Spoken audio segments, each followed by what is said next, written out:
Good morning, good afternoon. Sorry, it's not morning. Oh, that was a bad start. Good afternoon. I'm back with the election results. We're going to find out. I've seen some notifications on my phone. Some people have told me something interesting. I think you might remember we were sort of almost praying over a certain island and something's happened. Or, a certain archipelago, I think is the correct terminology.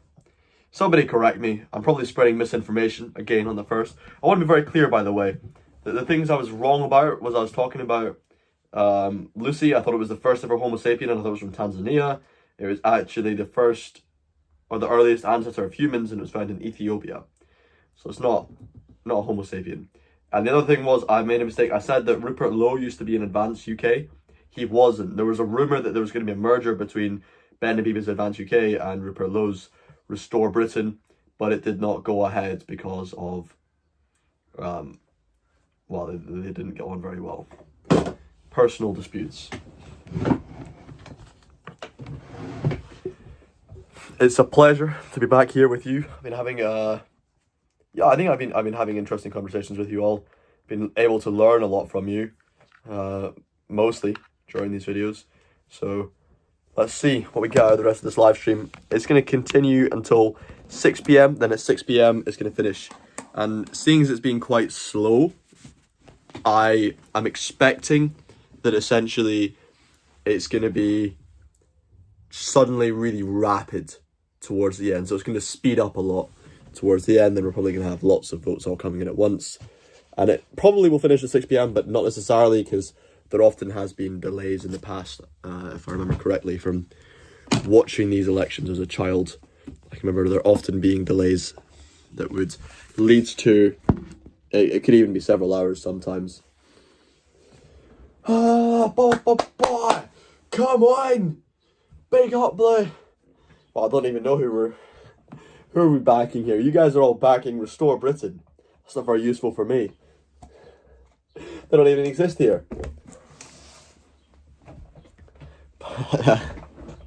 Hey, you know who I'm backing? Scotland. Come on, Scotland. Whatever the outcome is, I'm going to support the party. If the Greens become First Minister, I'm going to support the party. And I'm going to say, let's figure out what can we make the most out of this. How can renewables maybe be the most potentially great thing for the economy? If whoever gets elected, I'm gonna back them essentially because I'm backing Scotland, and I don't have any sort of contrarian notion that it'd be better if I somehow go in, fight them or side with the English against them or something along those lines. I don't see any of the parties as being that extreme to justify that type of reaction, and we'll see. Let's get the screen up here and we can speak to these things together. Oh shit, it's 166. My stream key's changed.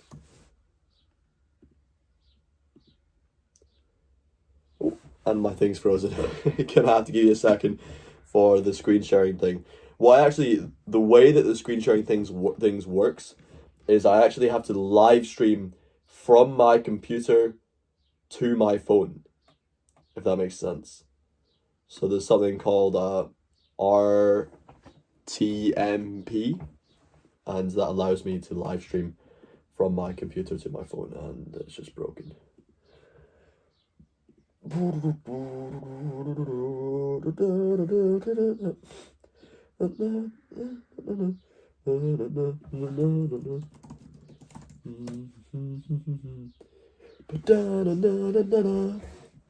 Well, we've got nobody on here anyway. Running normal mode. Stream 166. Good. Go. Vamos. Right, we're moving quickly. One of my main weaknesses is speed, that I'm really determined to work on. I really need to improve my speed. What that can look like in live streams, for example, is it means I get straight to the point more quickly. It means we don't waste time on fluff. And if there is going to be fluff, guaranteeably, I can maybe end the stream, focus on something else like creating a video, and then come back to you, which is something I'm very focused on. That's the main reason I'm not doing 15-hour live streams anymore, or not doing daily 15-hour live streams anymore, is because I saw that there was a lot of time being wasted, even though it maybe looked on the metrics as if, oh, wow, look at this, he's doing 15 hours a day, he's on camera the whole time, and that was a great learning experience, but in terms of overall productivity, it's not the most effective thing. It meant I was spending time speaking to 0 viewers, as I am right now, but I was spending much more time than I am right now speaking to 0 viewers, and I was also spending money on those things. Alright, let's go. Wow, oh shit. Oh man, there's loads. Okay. It's looking like SNP are killing it. There's been loads of stuff came in while I've been off. Let's see. Greens are still optimistic and central. That's 11-12. That's nearly 4 hours ago. Okay, SNP hold Orkney. Oh no, sorry, Lib Dem's hold Orkney. That was the news when we left, actually. SNP holds Dundee City West. I think it's Reform is accusing the Tories of splitting the vote. the other way around. I think the Conservatives are the ones splitting the vote because they're no longer a national party. We're a national party. We're going to get a presence across the whole of Scotland. They have basically 2 hotspots which they're fighting hard to protect, but that does not make them a national party. They're the ones splitting the union vote. Okay, interesting. SNP hold Aberdeen Central. SNP gains Shetland from Lib Dem. This is the big news. This is what I was talking about at the start of the stream. This is crazy. I saw the polls. It said 96% chance. How certain do you have to be to say 96% chance? Something ridiculously. Yeah, I think it was 96.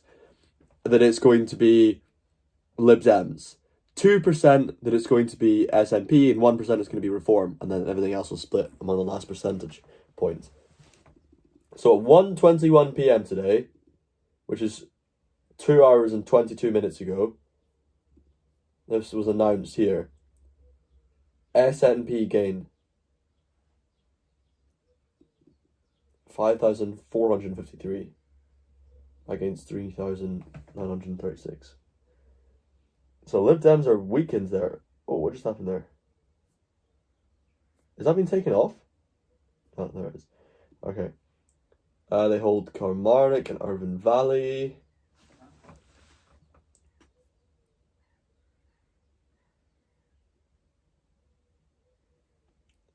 Alex Cole Hamilton is celebrating. I think I actually preferred his colleague, the other guy, the Scottish guy. I mean, but the Scottish guy who was speaking for the Lib Dems at a recent thing, I thought he was actually more aligned with my views than Alex Cole Hamilton was. I just think Alex Cole Hamilton just a little bit too soft on a lot of things. I think his emphasis, all eyes on Glasgow Southside, this is where we're expecting the Greens to potentially do very well. And I've got relatives there, so this is like a place I'm quite focused on. SNP hold Carrick, Cumnock and Doon Valley. Okay, breaking news. What's this? Anna Sarwar concedes Scottish Labour will lose 2026 election with just 7 seats called. Oh, 7 seats so far. Okay. SNP hold Perthshire North, Aberdeen, Midlothian, Perthshire and South Kinross, Edinburgh Eastern, Musselburgh, Tranent.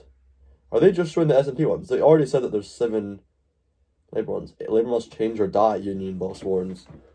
I think Labour is kind of already dying.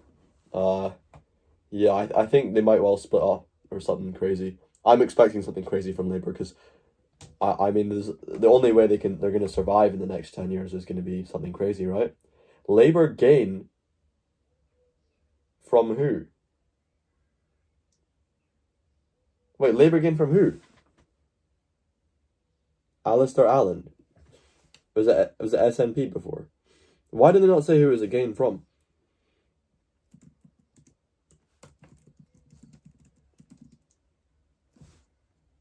MSP. Yeah, okay. He's SNP. Former MSP now. Okay. Angus Robertson arrives.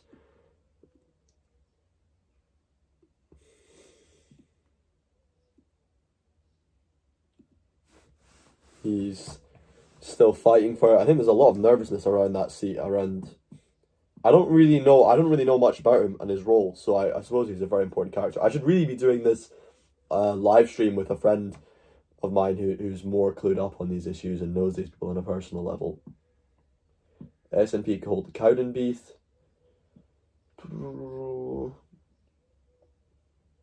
And Star Wars effectively conceded defeat. Here he is looking not too pleased. Yeah, to say the least. Outcoming the elections. SNP for Eastwood. Tories hold Callaway. We're like one of the only places in Scotland that still held on to the Tories. And we've held on with big numbers. Yeah, SNP was reasonably close behind, actually. That's not that different a vote. That's 1,500, well, 1,600 difference. 1,599 difference. So that's actually a pretty close shout. Tories managing to keep a hold of it. So that's Finlay Carson. He's the guy. But hang on. What about the second vote? What about the second ballot? Oh, I don't know. I suppose we'll have to find out. Does that come afterwards? Is that how that works? I really don't know enough about this stuff. We'll find out. It's very exciting to me, though. Tories hold Dumfriesshire as well. Oh my.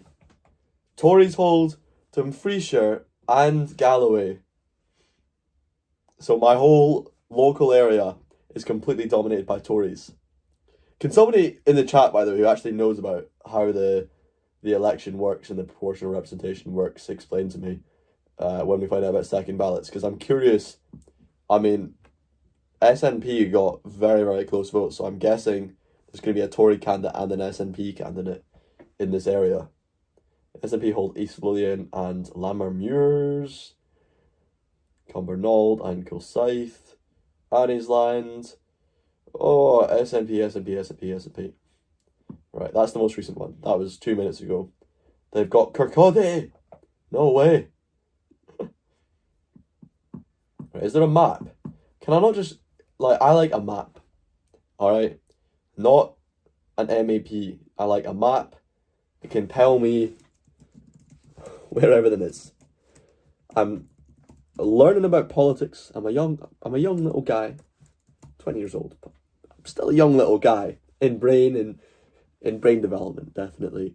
And we need to find out where the map is. When I see a map, it's something tangible that I can grasp onto and appreciate. This kind of...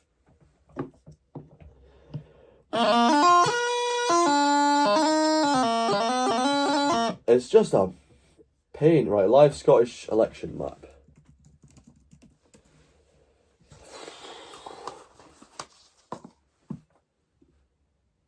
Right, have we got the seats coming? Okay, finally. We have this. This is so delayed, but fine. Yeah, so the SNP, Tories, Labour, Lib Dems.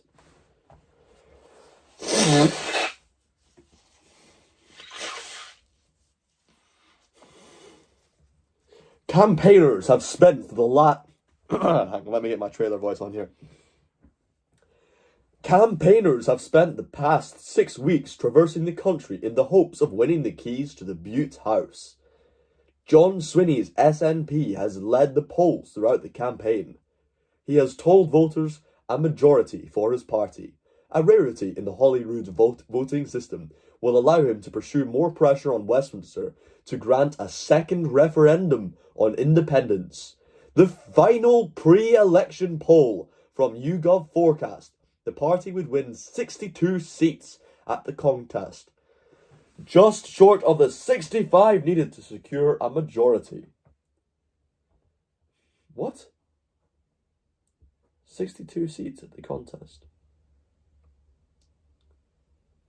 They need 65 to secure a majority. That's huge. Oh shit, yeah, they're not going to have a majority.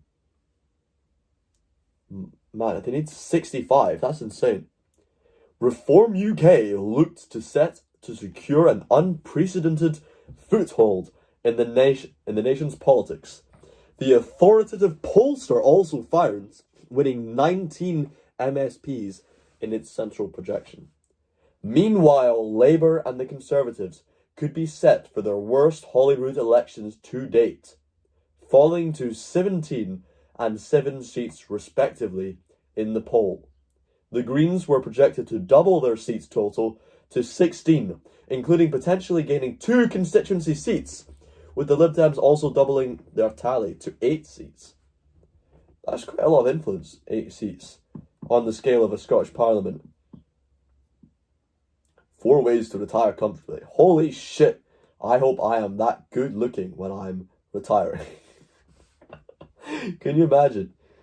One day. To be honest, he doesn't look very strong. He looks probably basically my build, I think. I would like to think by that age, you know, once after spending 50 years failing to put on muscles, I'd like to think I might have a few. Right. Well, Conservatives are still beating Lib Dems and Labour, and the Greens are nowhere to be seen yet.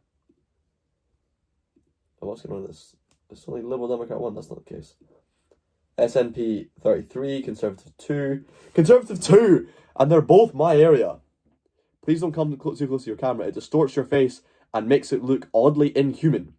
You look fine as a young man, but close-ups with that lens are unflattering. Politics, get media savvy. Thank you very much, Lyricless Badger. I appreciate your concern for my good looks and my wonderful appearance. The reality is most people know me as the fat bagpipe kid who went to India. And my appearance... Well, I think you're right, just to be clear. I think you're right. I think appearance matters enormously. And potentially in some ways it's detracted from my appearance. It is just an issue of how much I want to balance that with being recognizable in my thumbnails, I suppose. And also, like, you know, if I was to try and take a photo from this angle, I'd be very far away, and I don't know, I'd have to smile as well, because, to be honest, my normal resting face is what I show in my thumbnails, which is not how I look most of the time, because I'm talking most of the time. When I'm listening, I'm like this. Okay, yeah. Interesting. Oh, yeah. You know, I'm expressive. When I've got a resting face, I look like this. So, you know. But no, I really appreciate your point, and it is true that looks matter a lot when it comes to the way that you're presented. Labour admits defeat in Wales as SNP claims victory in Scotland, and Reform surges in English council seats. Yeah, Reform has done crazy in England, but in Scotland, where they're predicting for it to do better, and I was expecting it to do better than the polls, Reform's doing pretty shit, and it seems it's mostly just because of share with Conservatives. They're sharing seats too much. Oh shit, what's going on in England? What? 168 seats Green. 400... What the hell? Liberal Democrats? What? What? Liberal Democrats? No, okay, this is enormous. What? Liberal Democrats have 455 seats in English local council elections. What? This changes everything for how I'm seeing the future of the country. Because I was thinking, oh, we're going to have like Zach Polanski opposition to Reform. But if this is what's normalized for them, if this is what's... They're not anti-SNP, mate, because we're looking at the English local council elections. Wow. This is really, really big. This probably means that most people are probably going to see in England the Lib Dems. Who would have thought? Not short of surprises, eh? So, they must hold the strongest potential now in England to compete with Reform. More so than Greens, more so than Labour, More so than Tories. So the people want the Lib Dems, man? Who's the English leader of Lib Dems? That guy who was holding the Union Jacks. This is crazy. I cannot believe how big they are. Are you all as shocked as I am? Ed Davey, yeah, this guy. Oh, man. I mean, he's... Have you seen his parade? Let me get this on... I bet I can get on Twitter. His parade are crazy, man. They won 10 out of 10... Oh, Rupert Lowe has won 10 out of 10 seats, with overwhelming majorities in every single one. Yeah, there's a big demand for restore here. I think we might have a Lib Dem Prime Minister. Well, if restore split... What the hell? We are not... No way. We're not going to have this guy, Ed Davey, as the Prime Minister. That's not going to happen, guys. No way Ed Davey's going to be the Prime Minister of Great Britain and Northern Ireland. What would that even be like? I mean, the actor is black? What do you mean the actor? What, the actor of Robin Bagpipes? Love to hear you play the pipes. And Scotland, no. Yeah, SNP are doing very well in Scotland. They're taking a lot of seats. Reform's doing shit in Scotland. Forrest Whitaker is not white. He is a black actor. That's true. Yeah, sorry. I thought you were talking about me. I thought you were talking about... Never mind. Sorry, I'm very self-centered right now. I don't know. I'm all excited.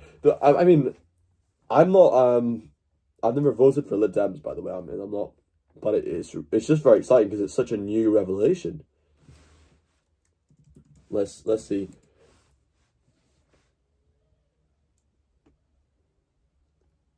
Failed as a party, you failed in government nationally, you failed in local government across the country, and it's the Liberal Democrats who can take forward the change that people want. There is a sense in the whole country that Labour and the Conservatives let the country down, and people are looking for change.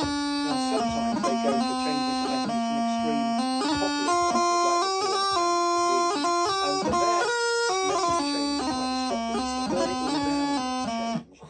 I think it's a wonderful film. Change, which is a build-up change. I like James McAvoy, you know. With British values of decency, tolerance, respect for individual freedom and the rule of law.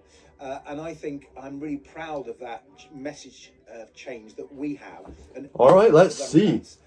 I mean, I wish him all the best. Non-populist party that can offer change, the only non-extremist party that can.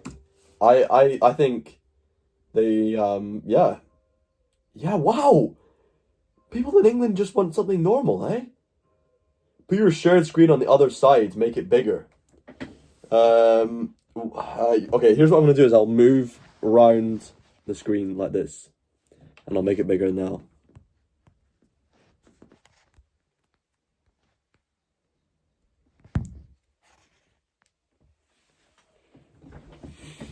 Because it's good to be facing the screen, you know? If I was looking this way, it'd be a bit odd, wouldn't it? Fuck, come on. It's called, in film they call it looking room. And you have a lot of people who directly oppose it for just about no reason. If you look at Sex Education, which is a Netflix TV show, for example, just a normal fucking boring TV show with that guy, Ava Butterfield. But almost every shot in the show is filmed with no looking room. So they're like my thumbnails, actually. My thumbnails are like this. Or very close up. And they're looking away like that, having a conversation. It creates this kind of uncertain, uneasy feeling, maybe because it's all about teenagers who want to have sex. So maybe it's because of that they're like, they've got a sort of dynamic where they want to show that they're uncertain and uncomfortable. I don't know. Oh fuck, this is really sensitive, that's going to fall over.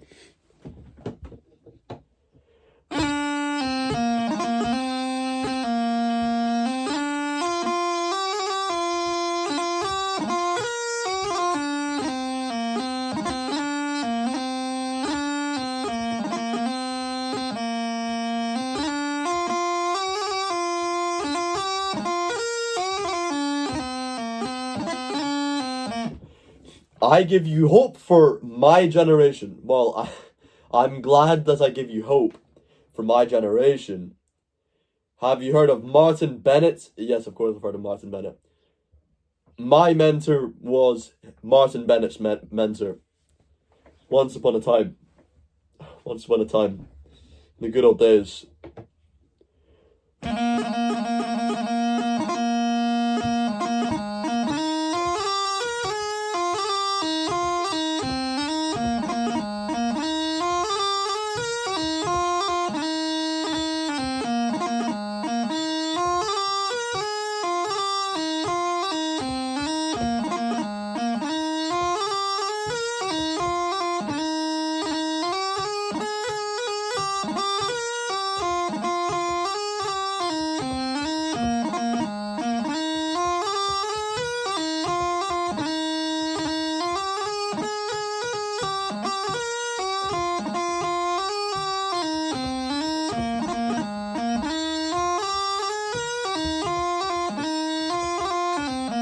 Yes, the Mucking of Geordie's Buyer, well recognised. Well recognised, my friend. That's a good tune, that one. Very bouncy, fun, pleasant 6/8. Well sung by Andy Stewart, famously. Hey, dimwit. Terrahawks, what do you mean, dimwit? Don't call me a dimwit. A dimwit, man. I mean, that's very unpleasant. I don't think I'm dim. I think I may have maybe would be a better kind of wit to describe me. Maybe like kidding. Alright, good stuff. But now you've got me onto it, I'm trying to think about what kind of wit I am. And you know what I find whenever I think too long, because I spend most of my time like going on walks and just thinking about stuff. Ed Davey addressing the Richmond upon Thames Council. Wow, people are trying to call a communist. Yeah, it's funny because we've had this phase where all the headlines have been, oh, Britain's becoming so extreme, England's becoming so polarised, they're all going to vote for Greens or Reform, or Greens or Reform. No way. Look, they're voting, lots of people are voting for Reform, but the people who oppose Reform are not voting for the Greens. They're voting for Labour and Conservatives a little bit, but they've always voted for them. Mostly, you've seen my videos a lot, I'm very funny. Thank you very much, Mr. Terrahawks. I appreciate that you think I'm funny. But they're voting for the Lib Dems. And here they're calling them communists. Lib Dems are the party who had the coalition government with the Tories, with David Cameron. If you remember back in the day.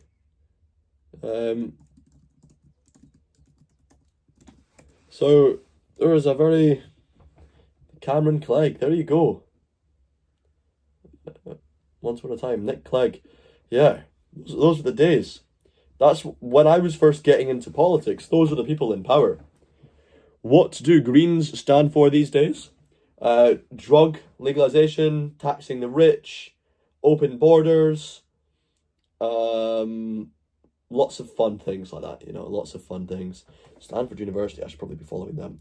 I should probably follow all the universities and make my Twitter feed more educated. The Reform threw everything at it, but we won. We've taken control of this council, and we've shown across the country that it's the Liberal Democrats who can hold off and beat Reform. We took control of Stockport, even though Reform tried there. They tried. So Liberal Democrats, by the way, they had the first ever Prime Minister. Really proud of what we've done in Portsmouth and across the country. UK.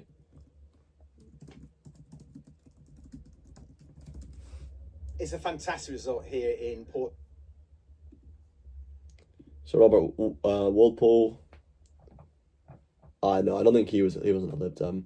What was he? Was he a Whig or something? Was he the longest serving Prime Minister? Over 20 years. It doesn't say what party it is.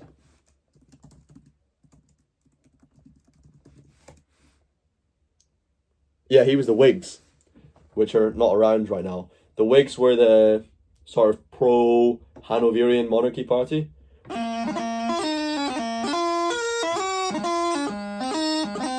Okay, let's get Hang on, let's go. First Lib Dem PM. What? 1988? Fuck off. It's not 1988. Oh, the Liberal Party, which merged with the SDP to form the Liberal Democrats, had several prime ministers. So there's never been a Lib Dem prime minister. The Liberal Party, I mean, I just think of the Lib Dems as the Liberals. Okay, let's go. Liberal Party.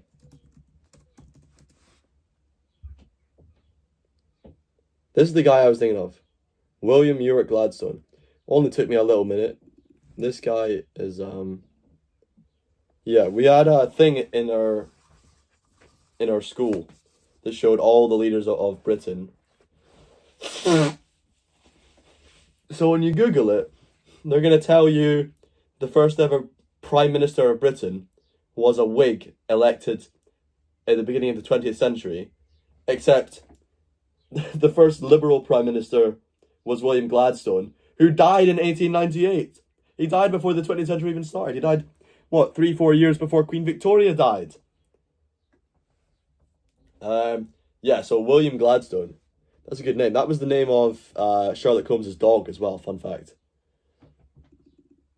So the Whigs are an interesting party. When did the Whigs go under? This is so interesting to me. Do you guys know, have we got any political historians here? Because you had the Tories, what was it? Tories, Whigs, Conservatives.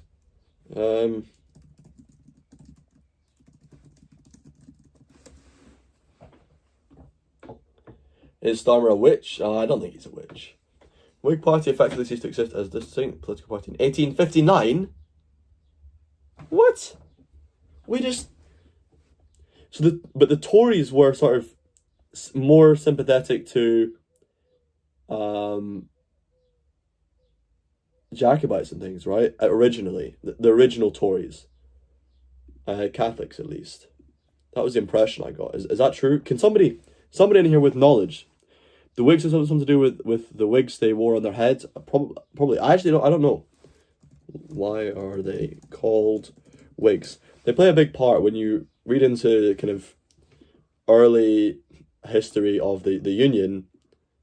You can find out about that. What we're gonna look at there.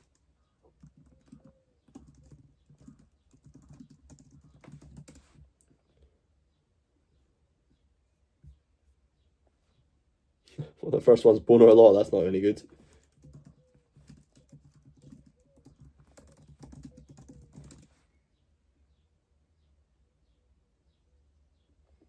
Ah, that's 1721 to 1742. He never held the title Prime Minister, guys. He was technically the first Lord of the Treasury and Chancellor of the Exchequer. He's recognised as the first to exercise the powers of the modern office.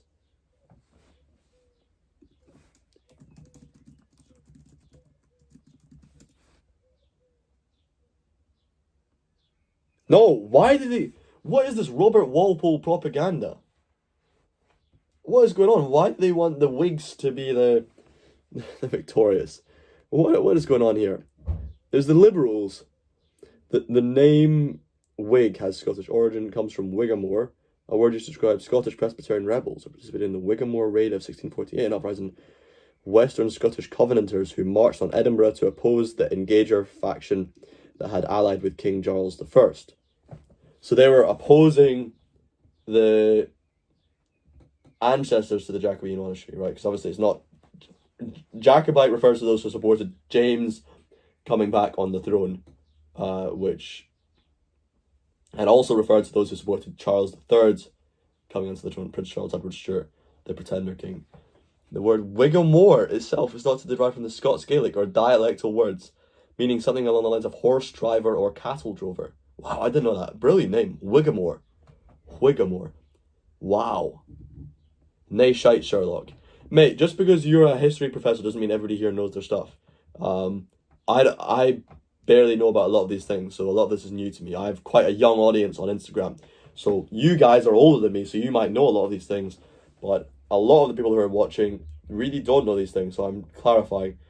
The word was then picked up as a term of political abuse in England during the exclusion crisis of 1679 to 1681, when Parliament was debating whether to exclude the Catholic Duke of York, the future James II, from the throne, who supported exclusion were mockingly labelled Whigs by their opponents, implying they were fanatical, nonconformist troublemakers akin to those Scottish rebels. So it was used as an insult to connect them to Scottish rebels, and then what, it became the official label. The label stuck, even though it had started as an insult. Interest in the rival party name Tory also began as a term of abuse.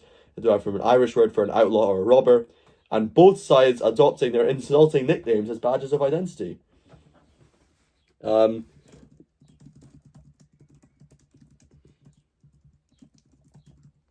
Tories, Catholics, Episcopalians, and Jacobites. And obviously those things are not necessarily contrasting, because lots of Jacobites were Episcopalians, and most Catholics were Jacobites.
Right.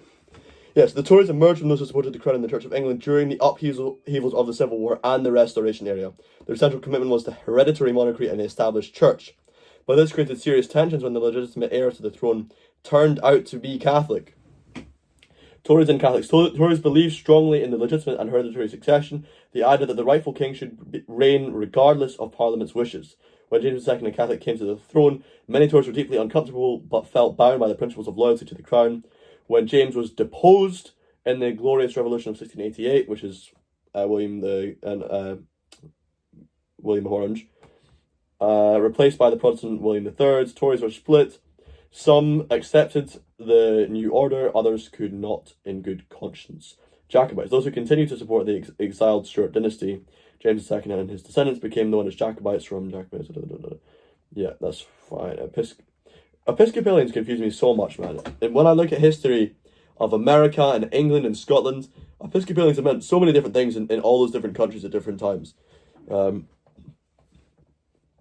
Church of Scotland was Presbyterian, but there was a significant Episcopalian minority who favoured church governance by bishops rather than assemblies of elders. Scottish Episcopalians were closely tied to Jacobitism because the Stuarts had traditionally supported Episcopalianism in Scotland. After the Glorious Revolution, the Presbyterian Church was re-established in Scotland, leaving Episcopalians as outsiders. Many Scottish Episcopalians refused to swear oaths to William III or the Hanoverian monarchs, becoming known as non-jurors.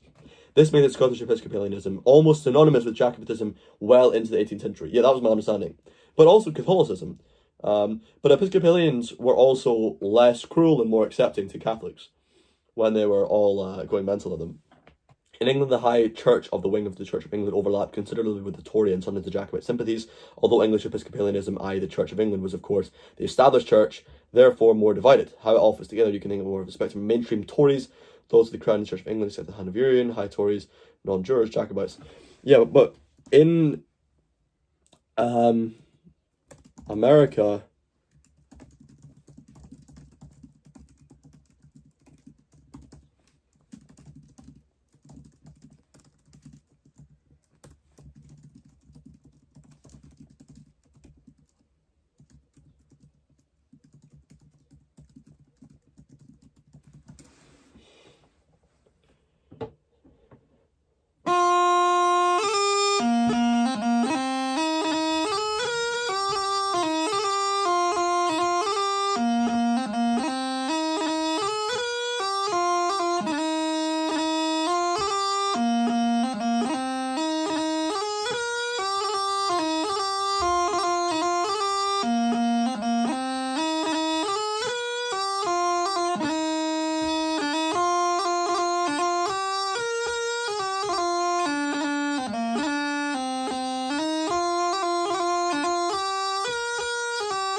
oh, they're essentially the same tradition.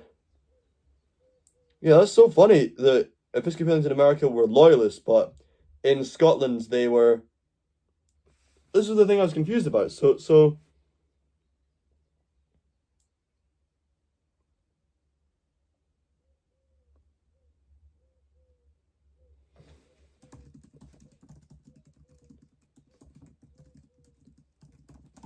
it's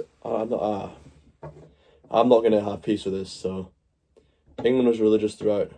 But you're asking about England as if it happened in isolation. Like, England is not the only secular country in Europe. In fact, in a number of ways, you could argue it's a less secular country than a number of its neighbours. England is less liberal than a lot of its neighbours. So, to say whether it's a secular country or not, I mean, look at Scandinavia and how close they are to us. But even people who go to church there, I've heard Scandinavians say they basically go there and they're told, just be nice to each other, and then they kind of let people get on with things.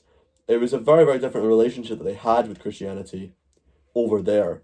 But nonetheless, when you look at places like Germany or France or Scotland or Ireland, all these places have become more secular, and that's the pattern of developing societies through technology and science. We become more secular. Most secularism in Britain came through the Enlightenment. A lot of people think of the Enlightenment as an anti-Christian movement, but the Enlightenment was very much founded in religious Christian values. It wasn't like a lot of philosophers who directly opposed Christian beliefs. The Renaissance was sort of, in many ways, in opposition to Christianity. The Enlightenment was people who took Christianity and said, well, this conforms with my Presbyterian belief, or this conforms with my Catholic belief, and therefore, we need this or we need that. Yes, personal liberty, connection to God. Well, the Enlightenment was about a lot of things, because it was also the kind of early days of science. It led to a lot of the innovations, so you can debate over exactly what it is. I listened to a 3-hour-long debate over what the Enlightenment was among people who are, no offense, much more knowledgeable than either you or I, so I don't think I'm equipped really to discuss here, but it is a heavily disputed topic as to what the Enlightenment actually was. But yeah, just to answer very approximately where secularism started to come about, you could definitely point towards the Enlightenment, which was a European movement, but it was started by mainly, people debate about who started it, but there's a couple people that are claimed, and one of them's an English Catholic and one of them's a Scottish Presbyterian. So,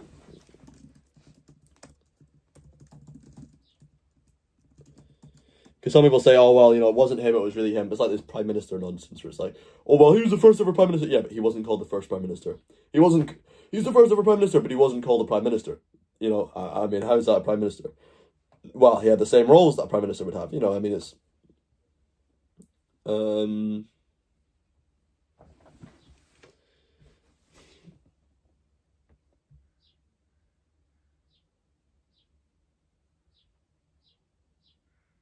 Yeah, anyway, it's you could go into for ages. Scotland was one of the most extreme countries about religion, and we still are about secularism. Is this guy dressed as Ed Davey?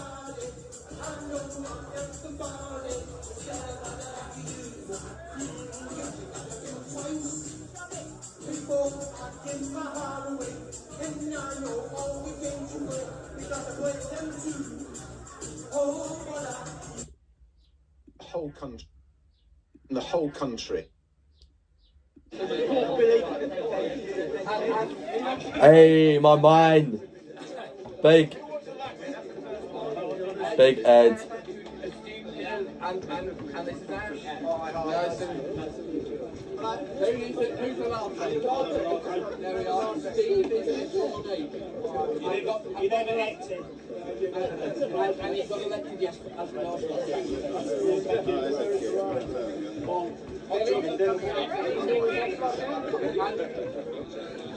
Ed, Billy got elected as well. All right, congratulations.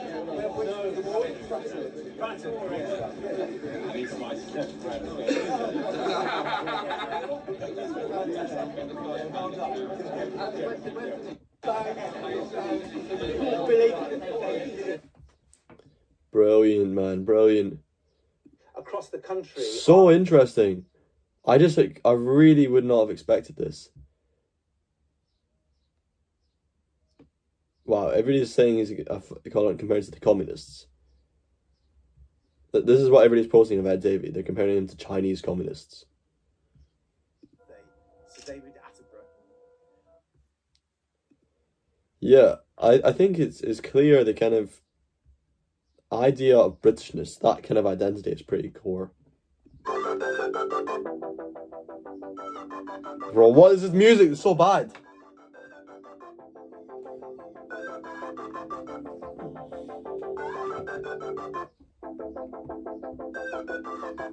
Why is the music so bad, man? What are they doing to the music? She got me to play my fucking kazoo over it. It would sound better. Why are they? He hated drinking alcohol, and this was more than just a personal taste. He believed that anyone with even the slightest interest in being happy should never go anywhere near a drop of alcohol.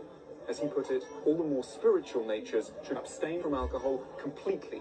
Was that Prince William? There is benefit in escaping our troubles once in a while. Oh shit, I didn't realize my face was off screen. Sorry, I know that's your favourite part. It's the only reason you're here for me, so you can see my wonderful face. Oh, sure. It comes from cultivating sweet physique. The last thing Nietzsche thought. I'm your Conservative Party candidate for Cockfosters. Enfield, today you have a choice. We have had a Labour Council for the last 16 years, and what have you got for it? We as your Enfield Conservatives want to bring back your weekly bin collections. We want to protect the Greenbelt and save Cruise Hill. We want to rip out all the low traffic neighbourhoods in the area and stop Labour's 20 mile per hour borough-wide scheme. So go out and vote Conservative, vote for all your Conservative Party candidates, take all your friends and all your family, and don't forget to take your ID. The polls are open from 7 a.m. to 10 p.m. Vote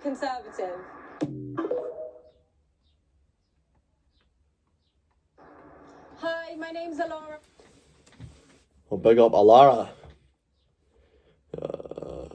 Hello, David Attenborough. What animal do you think will become extinct next? Well, let's hope there won't be any. It's a good question, huh?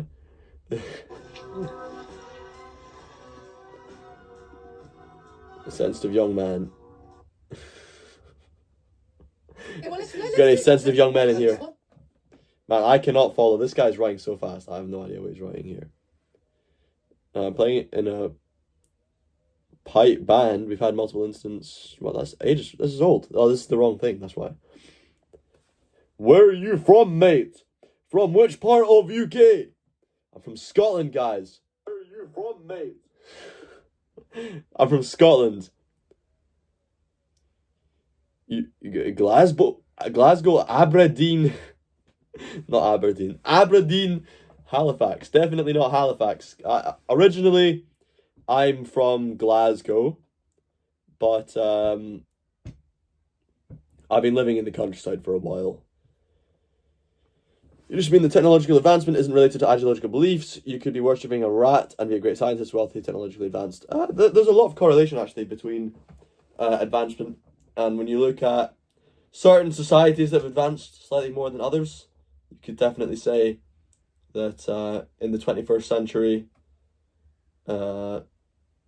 voodoo people are not becoming very successful. And there's not very many Buddhist entrepreneurs out there. I would go as far as to say that Daoism has a fairly low success rate.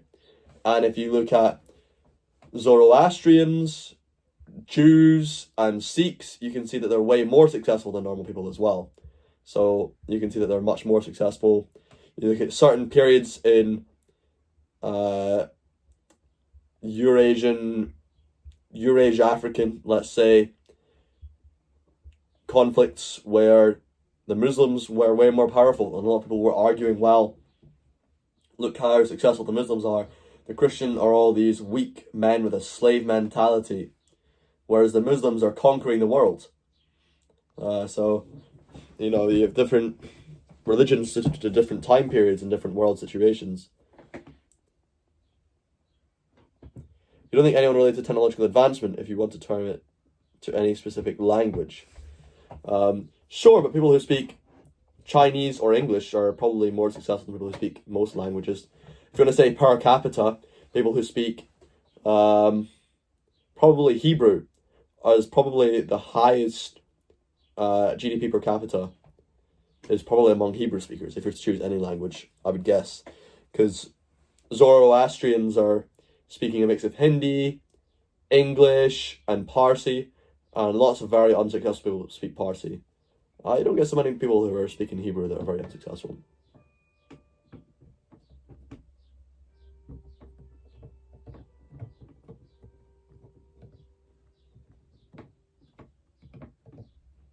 You're not talking per capita. Well, if you're not talking per capita, then it's going to be Chinese and English. By far. Almost all billionaires speak English.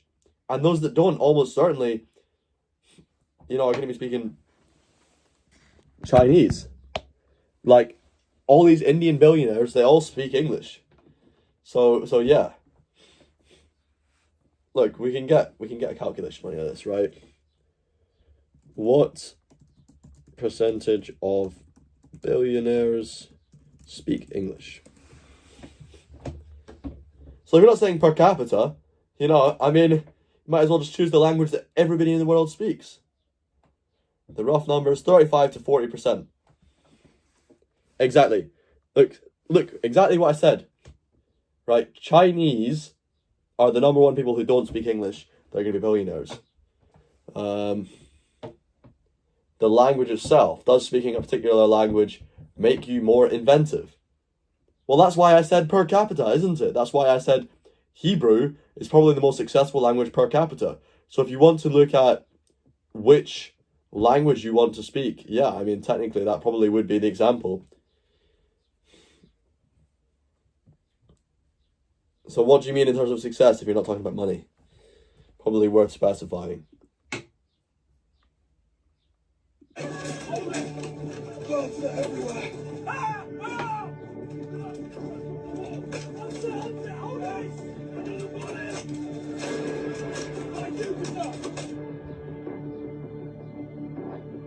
Not a single phone in sight, just people living in the moment. Brilliant. Bring back battles. That's crazy that Restore won 10 out of 10 candidate races they were in.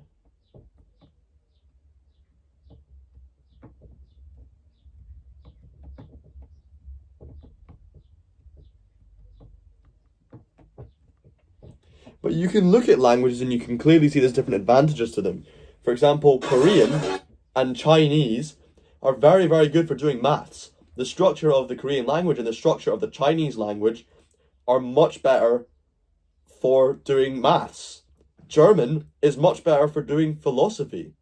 Gaelic is terrible at maths, right? But you could argue that Gaelic is great at dealing with other issues. The way they do Gaelic numbers, they basically just adopted the English system now. But the original Gaelic counting system is just terrible for doing maths. You're saying it's bullshit. Alright, let's get our little fact checker here. How did the original Gaelic counting system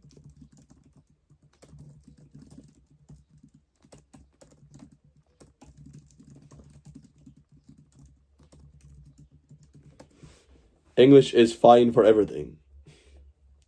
No, I mean, a lot of people argue that you can't do philosophy in English. That the only language you can properly do philosophy in is German.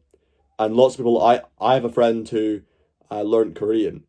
It's not his first language. He speaks it quite well, but not that well. And he does all his maths in Korean. It's fine. Right, there's a really fascinating topic in linguistic history. 1 to 10 individual numbers. Yeah, so look, if you want to do maths in Gaelic, saying 2 20s to mean 40. Let me shrink this fucking thing because it's way too big. Saying 2 40s, 2 20s is how you say 40. But it's also, what's more complex is the fact that the way they organize these statements, so they say, like, oh, was it? You say like 60 sheep and 4 instead of 64 sheep. Something like that. Oh. No. They're missing out the main point. Anyway, you get the idea. So we'll do some more bagpipe songs. Dum ba dum ba dum ba dum ba da na na na na na na da na da na na na na na dum ba da na na na.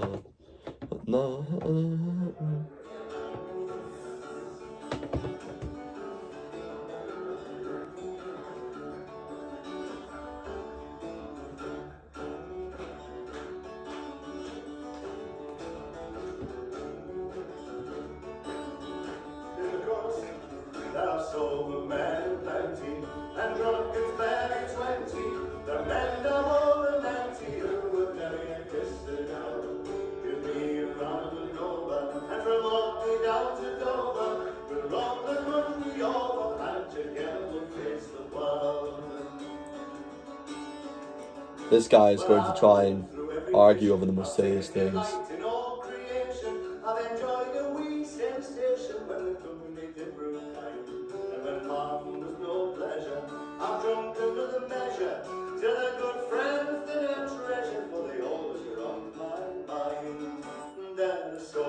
Mate, don't you call me a dirt. Hang on. This guy is getting kicked from the channel because he repeatedly contributes nothing, argues over silly points, uses foolish language, argues with 16-year-old children who are participating in the live stream, and is just rude to everybody. So I don't really want to see you coming back here. I don't like to ban people from this, but you're gonna be just taken off of here.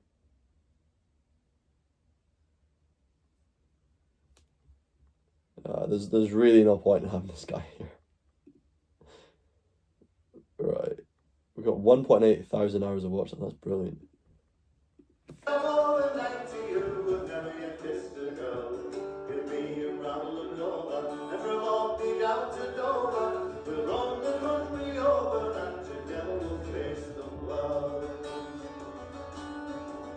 Now there are many who fear enjoyment from merciless employment.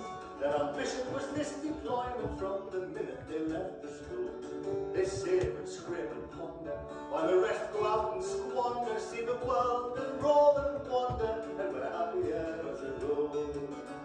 There are sober men plenty, there are drunkards 30-20, there are men no more than 90 who would never get kissed a girl. Give me a ride and over, and provoke me down to Dover. We'll roam the country over, and together taste the world.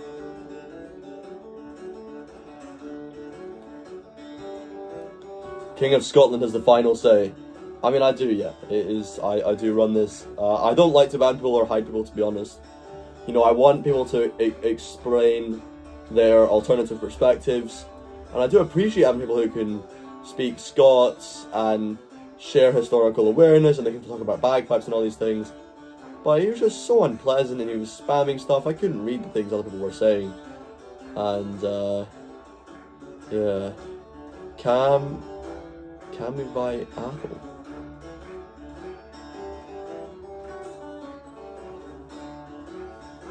So I've been trying to play this on the bagpipes because I've got two American friends who really like this song.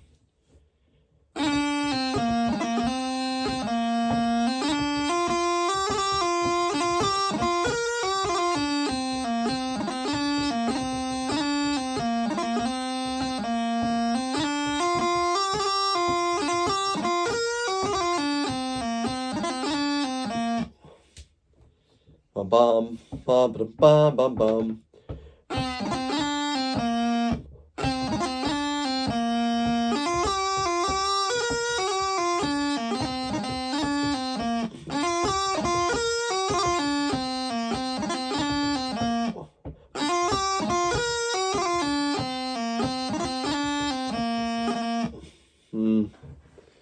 Yeah, we'll see. Right, come on. Freedom of speech. Big Mog.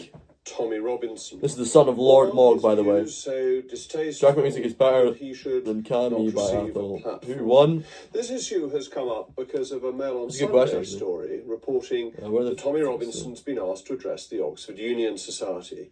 Oxford Union Society, founded in 1823, is probably the most famous and distinguished student debating organisation.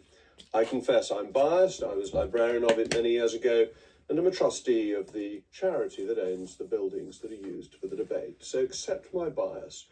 But nonetheless, people have raised questions about whether this doesn't simply make him more respectable by giving him such a distinguished platform and allow Oh, we've got a green seat. To appear to be Where's the green seat? Mainstream, when many might argue that they are on the 3 Tories, 2 Labour. Look, Lib Dems are killing it, man.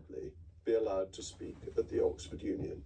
Indeed, I feel this so strongly that when I don't know what Cammy by Athol is. Being asked to speak, and that there was a row about it, and people were saying he should be stopped. Don't know. For the first time, he's the most posh guy ever. You know what's crazy? You know what I found out about Jacob Rees-Mogg? I was speaking to these Bavarian girls, right? And they told me, in school, they're showing Jacob Rees-Mogg, and they're told, this is how English should be spoken. Jacob Rees-Mogg. Let that roll over your mind for a minute. By the way, he doesn't consider himself upper class. He claims that he's upper middle class.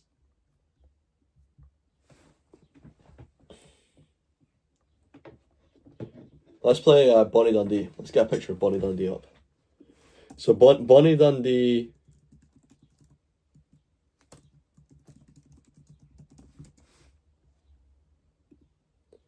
People did like these really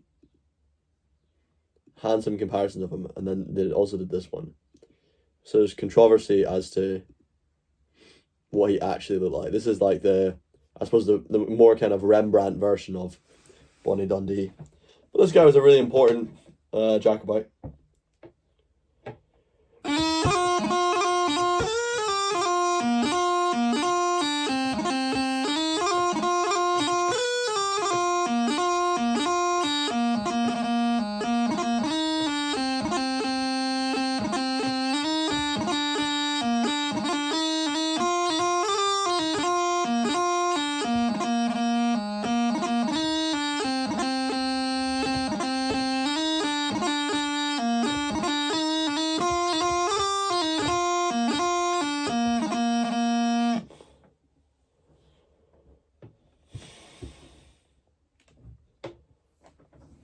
It's the heritage of posh ancestors, probably. I mean, yeah, but it's just not popular to say, oh yes, I'm upper class, you know, it's not, people don't want to say that. It's fine for somebody like me. I can say, I'm lower middle class. That's an acceptable thing. They get hold Glasgow Central, Glasgow Calvin, Edinburgh North Eastern Leith, Edinburgh Northwestern. Yeah, I've got family there. Northwestern, Plaid Cymru wins Senate seat. Don't know what Senate is. Sounds Welsh to me. SNP win Hamilton, Lark Hall and Stonehouse. I don't know why it doesn't say who it's a game from. This is a game that doesn't say who it's from. Was it Labour? I'm guessing it must be Labour.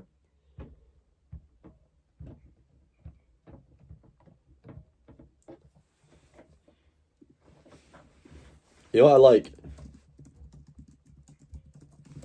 Let's see if there's an orchestral version. I love it when they do the orchestra version of...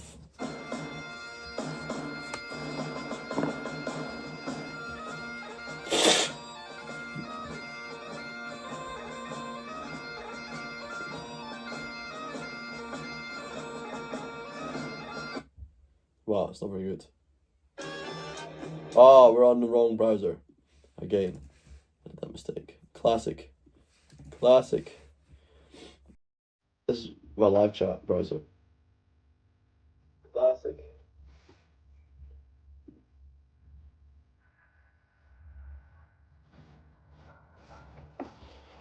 Hang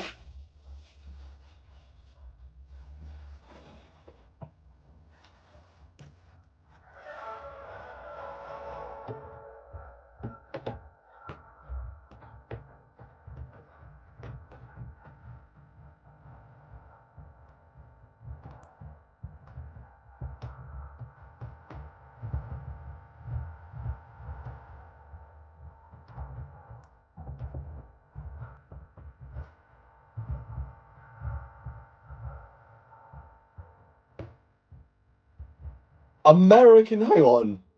American classics? At what point did this become an American classic?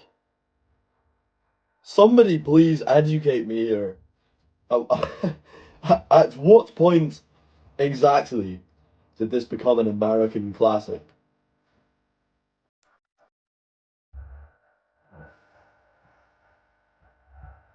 This is so fun. They've actually made it into like a classical piece. This is really cool. This is really, really cool. I want to see more things like this.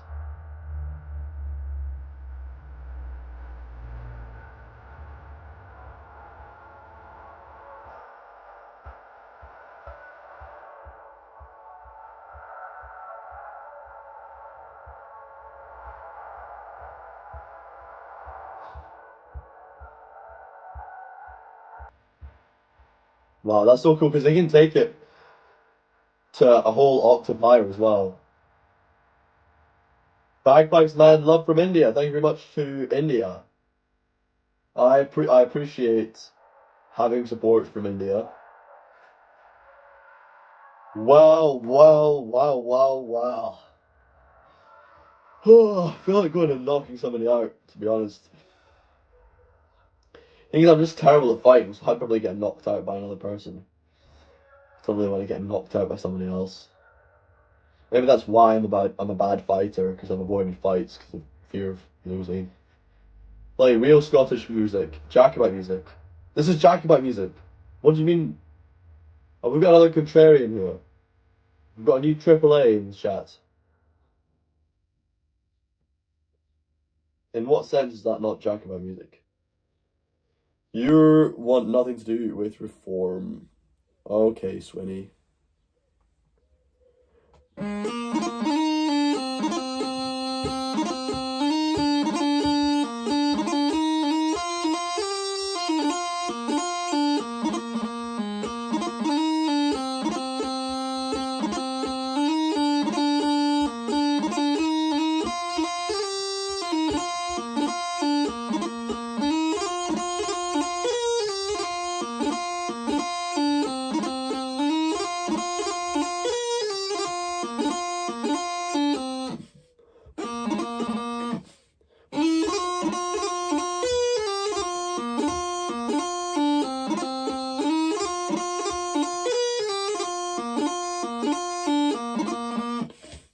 If bagpipes are your pyro, what are you without it? Well, before I left home, I didn't make money from bagpipes.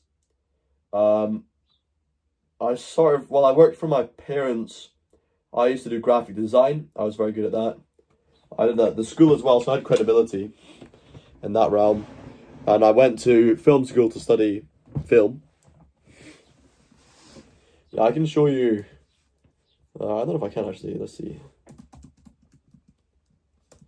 Let's see if I can find some of my old designs.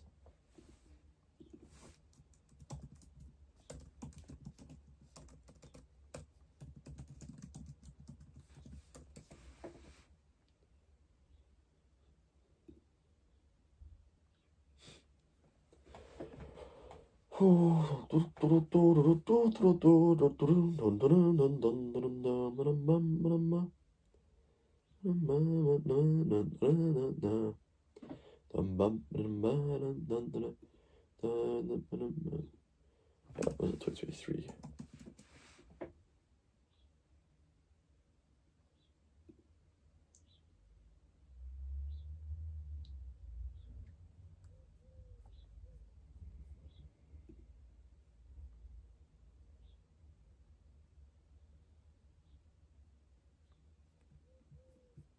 I don't know if I can find it.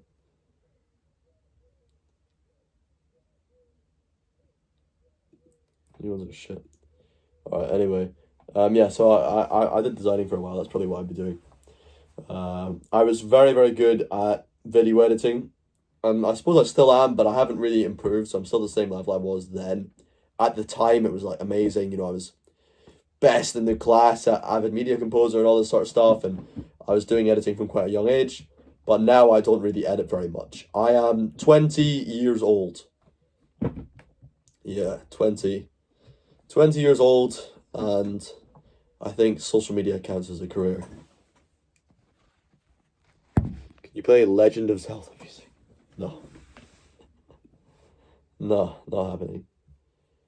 If backwards are your power, what are you without it? Socrates, I don't think so.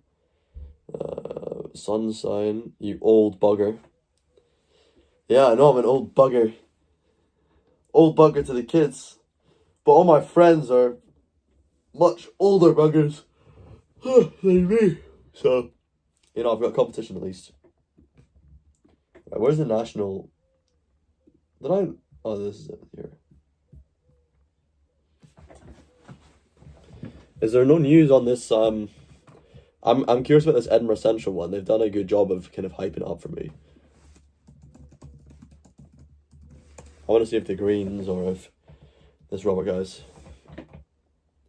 Oh, Lorna Sater just wins. So Angus Robertson has lost 29 minutes ago.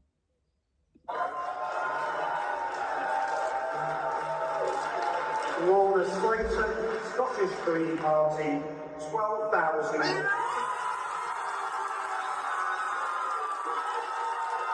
There you go. Look, he seems very sincere to me. He did a good job of appearing sincere. Oh my god, look at the Green supporters.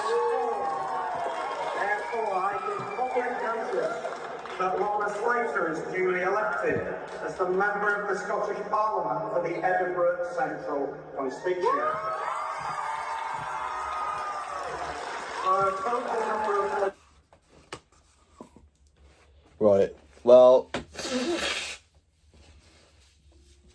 that's all very well. Good for them, you know. I think Angus got... Why would they have such a horrible image of him when you search him up? I just don't understand that. It doesn't make sense to me.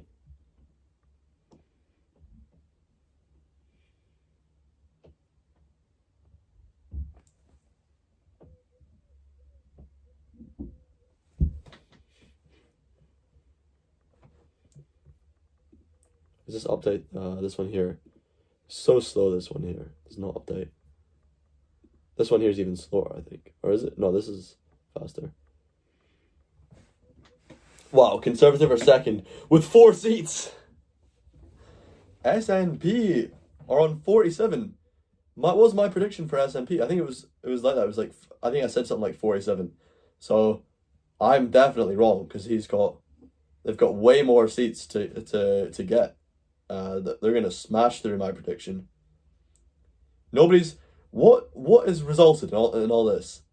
All this nonsense in England, all this hype about reform has only secured one thing. It's secured SNP as the uni party of Scotland. English are good at one thing, really, aren't they? They're really good at one thing. That's scaring the Scots from voting for English parties. Irish are better than the Scottish, lol, and they have better music. Loser. Bro, who are these people coming on? I mean, it must, you know what? I think there's an issue here. The live chat always represents something inside you. I think you don't have these kind of responses. I've now had 3 people come into this chat and be really rude. And I think I must be being rude, or I must be being insincere or something. And that is leading to this. Because I'm not sure why somebody would even approach it from the perspective of stating that they think Irish music is better than Scottish music. It's like, well, how much Irish music makes claim from Scottish inspiration? And how much Scottish music makes claim from Irish inspiration? We are 2 extremely historically close nations. We have so much in common, so much to side together with against the world. We have the same genetic ancestry, more genetic ancestry in common than, I suppose, any other country with Scotland. And yet, you're trying to create some feud around saying that you think that, oh, well, I think maybe the Irish music is slightly better than the Scottish. I mean, I don't know how I've got to a point. Have I been coming across as petty? Why are we attracting people who are so pathetic? Conservatives are just one side of the same coin. She probably won't keep the pledges. You're talking about Kemi Badenoch. Well, the Conservatives are not being elected, actually. I don't know who you mean by she, because Russell Finlay is the leader of the Scottish Conservatives, who Malcolm Offord continually establishes are not a party. But it looks to me like Reform UK are not having much victory. The real victors, I would say, of today are quite clearly the Liberal Democrats. Whilst the Reform had a landslide, this is what everybody was focused on. This is what everybody was talking about, was saying, oh, the Reform. You know, the Reform this, Reform that. Everybody's so right-wing now. Everybody's so concerned about immigration. Well, what else are they concerned about? They're concerned about polarisation. And that's really been shown in England today, that they voted for Liberal Democrats enormously. And they're now the #1 contender to reform, are the Liberal Democrats. I believe the most historically pro-EU party were the Liberal Democrats. The Welsh are smart. Your grandfather is a Griffiths. Very nice, man. I actually shamefully have to admit, I know an exceedingly small number of Welsh people. And I wish I could say that I knew more. Wow. Reform's doing well there. So Plaid Cymru has 27 votes, Reform UK is 20. Labour has dropped massively. Labour used to do quite well there. And they're at 23. I believe Labour used to be the #1 party in Wales, and Plaid Cymru have taken over. Wales demand a change in leadership.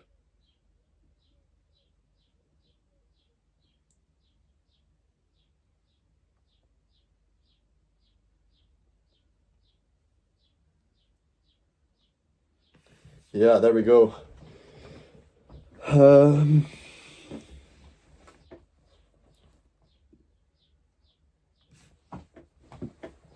Well, we are at the very early stages of the election count across the country, but it is becoming clear that the Scottish National Party is going to emerge as the largest party in this election campaign. That is for me something incredibly precious, because having devoted my adult life to serving the people of Scotland through the activities of the Scottish National Party, to have assumed the leadership of my party 2 years ago, and to take it to the position where I expect us to win the election today, is a moment of enormous, enormous significance for me, and one from which I take enormous personal assurance and joy of the commitment that we've given to the people of Scotland, that they have rewarded us in the way that it appears they are rewarding us tonight.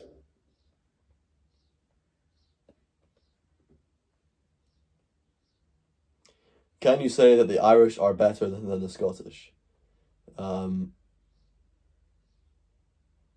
No. I mean, we've got different strong suits each. If you want to understand the difference between Scottish culture and Irish culture, one of the best analogies would be the music of each country. So, Scottish music is much more heavy, much more landed on the beat, much more firm, and much more exact. Whereas Irish music has much more emphasis on the offbeat. Well, what is going on? Okay, I'm going to ignore the chat. Irish music, on the other hand, has a lot more emphasis on the offbeat. It's much more bright and springy, and you can kind of just bounce through it when you listen to Irish music. Right? Also, Irish music has that thing that I believe pop music got from Irish music, where they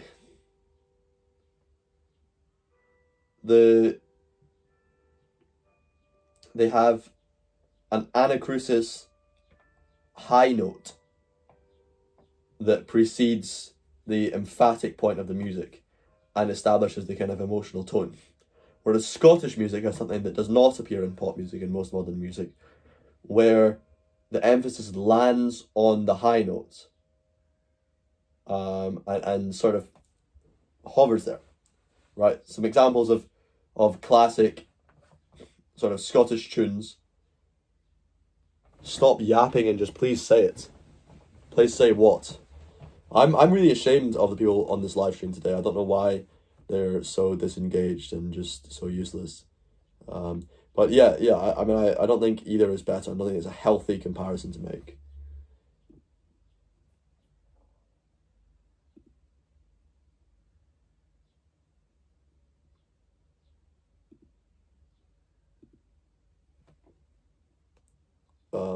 Yeah.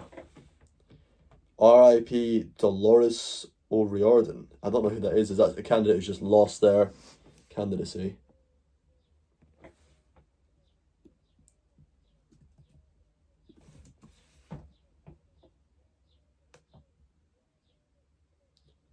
Some Irish musician. But if you look, for example, at inventions, yeah, some disrespectful viewers we have, yeah. Greetings, mate, you're back. How you... Look at this, we've got Craving Book in here. Craving Book is a very old, established fan of this page. Good to see you here. Welcome. But yeah, no, if you look at Scotland, for example, on inventions per capita, Scotland has contributed far, far more to the world than Ireland has. If you look at a number of things in our culture, in the modern understanding of Irish tourism, a lot of it takes from Scotland. And if you look at, as our friends here brought up very wisely, Scottish music, it takes a lot from Irish. We take our blood, our genetics. Yeah, sorry, it's been a long time not to watch your streams, so many lessons, and you love Scotland. Wonderful. Nice having you here. The Ham thinks it's cap. What do you think is cap? You think Scotland doesn't have more inventions per capita than Ireland?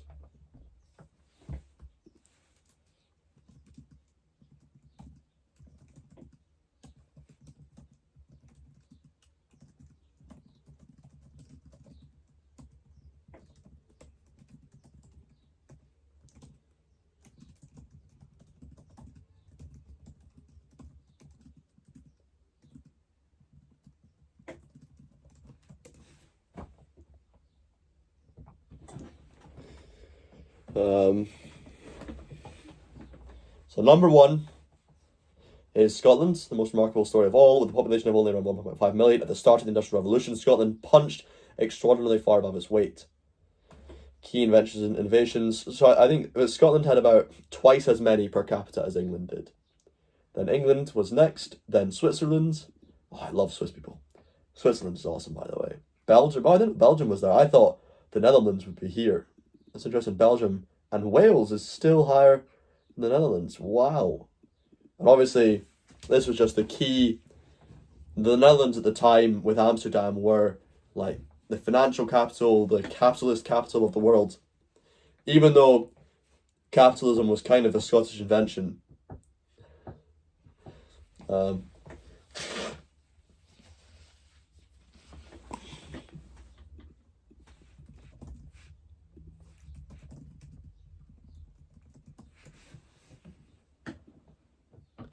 A great example of a fine Scottish man, the father of capitalism, eh?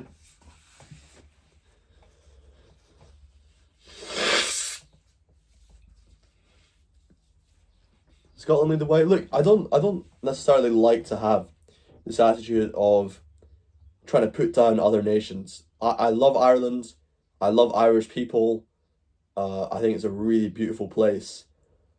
In the world right now, I think Scotland, I would say, is more underrated. Scotland is a country, and the ham, actually, so I'd recommend you take a look into that. It is a country. But I admire Irish people greatly. They've done an enormous thing for the world, and to this day you have great Irish actors and poets and artists who come out of Ireland. There's no reason that we should create an unnecessary feud here. And to be honest, I even share feelings of admiration for many of the nations which I dislike, right? England, Scotland is not England. I don't know what you're trying to say, man. But England is a country I consider an adversary to Scotland in many, many senses, and rightfully so. But their adversarial nature doesn't mean that I don't consider them admirable. I don't consider their achievements impressive. I don't think that we shouldn't acknowledge. I don't think that we should ignore those fantastic achievements in their history. I think, unfortunately, we are seeing a degeneration of the country of England, and we're also just seeing a massive change in the whole structure and political climate of England. The economy is going to change dramatically, and we've got a pattern of leaders who think they want England to be Singapore. So go and turn England into Singapore. Do it as you please. You think that because you live in London. I don't think you would think that if you had a more pure understanding of what made your country unique. But the more they do that, the more they're going to drive us away, and then they want to keep us with them. But they know that's going to be very hard, and all they can do is try and postpone it or mitigate the damages, which is what I think MI6 or MI5 are going to be talking about, is how do we mitigate the effects of damages following the Scottish election, the Scottish referendum. You know, when Scotland becomes independent, not if, when Scotland becomes independent, which to them they hope comes later rather than sooner, how can they minimise the amount of damage that comes from it? Celts need to stick together. Yeah, I agree. I think we have so much in common, and Scotland has to look a lot to Ireland for what went well and what went poorly with their separatism. One of the things that has went very well for Scotland is our exports to England, and some of the things that went well for Ireland is our exports to Europe, right? Ireland, as an independent nation, has far more tourism than Scotland does. Far more. It's actually as much as double the tourism of Scotland. So if I show you trends data,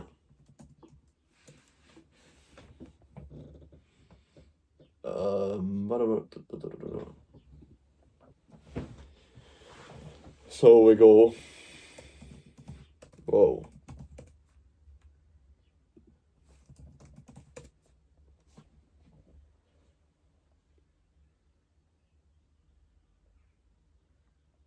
Oh, that's in the United Kingdom. If you look at... Come on, wake up. Wakey, wakey. There we go. So, Ireland sits fairly comfortably around about double when you look at search interest overall. And you can see that a lot of things that are associated with Scotland. Do you know Waltzing Matilda? No, I don't, sorry. A lot of the things that are associated with Scotland are often sort of tied on to Ireland.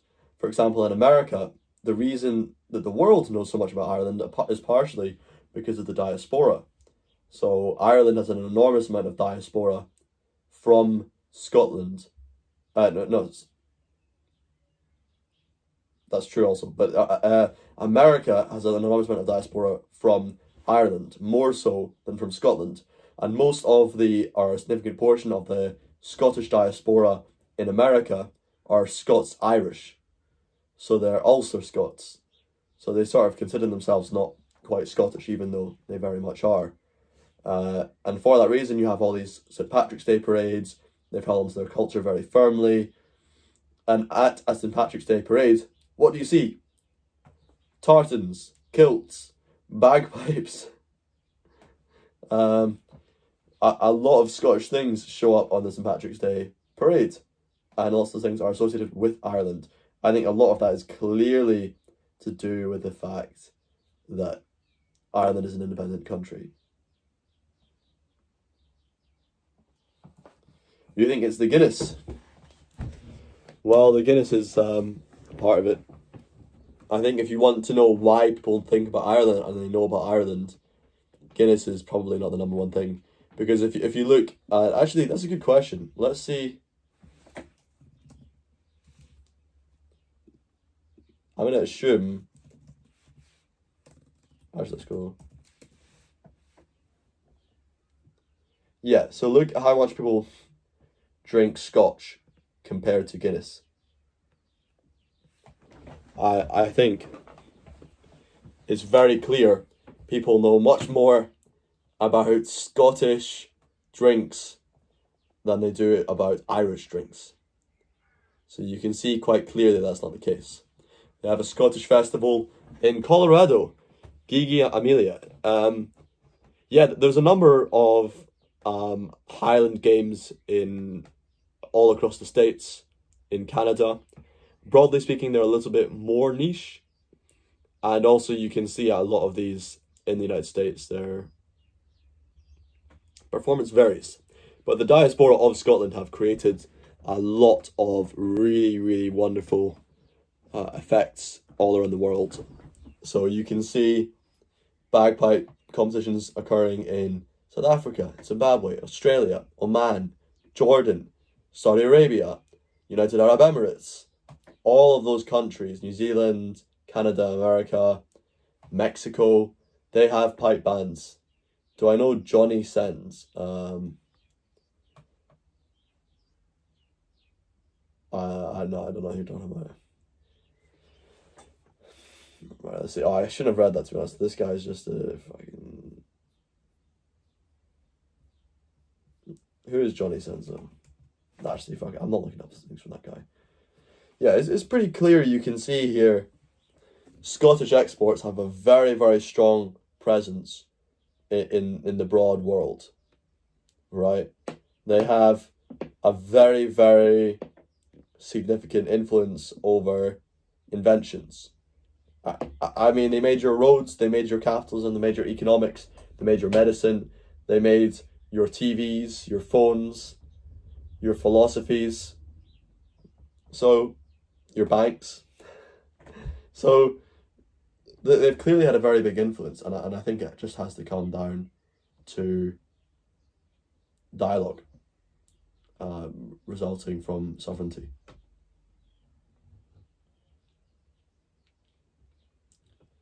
It's the guy with multiple jobs. That's Ginny Sins. Ginny Sins.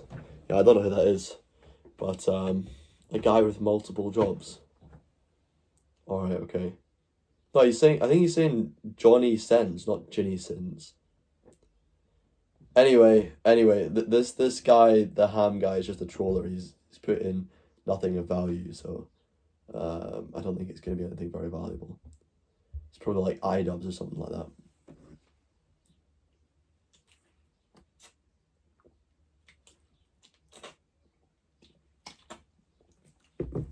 I know who Bobby Sands is. Bobby Sanders? Where am I going? Sands. Yeah, Sands.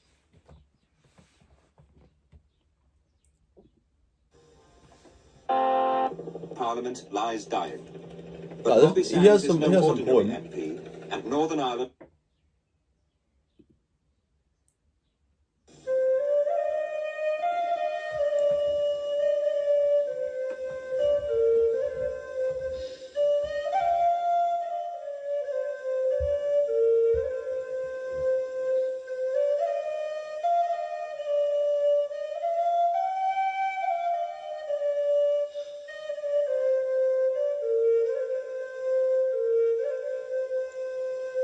There's an inner thing in every man. Do you know this thing, my friend? It has withstood the blows of 1,000,000 years and will do so. How you doing, Rossi? It was born when time did not exist. We're listening to controversial, patriotic, separatist poetry. It lit fires when fires were not, and burnt the mind of men, tempering leaden hearts. Robin, my boy, Robin, my boy. It wept by the waters of Babylon, and when all men were a loss, it screeched in writhing agony, and it hung bleeding from the cross. It died in Rome by land and sword in defiant cruel array, when the deathly word was Spartacus along the Appian way. I met her the other week, actually. To make sure that induction and introduction to parliamentary life I met her in and as informative as in it can be. the gallery cafe. Currently today. Man, it's so good to see Rossi. Rossi, it's been a while, man. It's been a while. I've not been doing these live streams so much, and you've been very busy. But it's good to see your face back here, you know, or your name back here. We're very pleased to have you. Look at that filthy green water. As members are elected, they're being What's going on with this water? By Holyrood officials and told about what to expect next week. They'll be contacted in writing today. They'll be called over the weekend. So Alison Johnson was a member of the absolutely, Greens. That is happening live.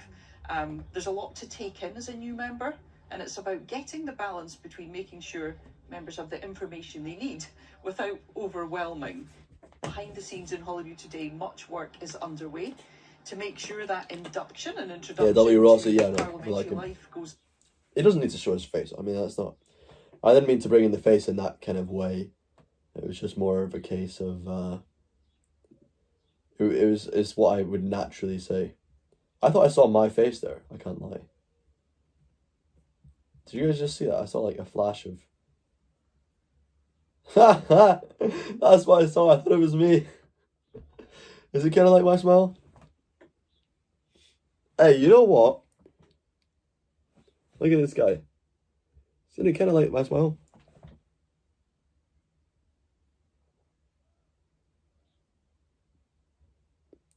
If solving a train crash problem is put the male in front and back, then put the female in the middle car, so the male will get the crash, how you think? What? What? What? Joe Biden. New leaders in England, Wales and Scotland. But yeah, big news out of Wales. The Welsh Labour leader is gone. Quite hard to be honest. The Welsh Labour leader's gone. Oh, that's... Rest in peace. I don't know who he is. Maybe he's a good guy. If he's nothing like Anna Sarwar, you know, and we'll be good. Should I just say just start jerking? I can't believe I'm removing so many people from the stream today, but I'm not going to do that on a live stream. Where does that even come from? I mean, come on. Come on, man.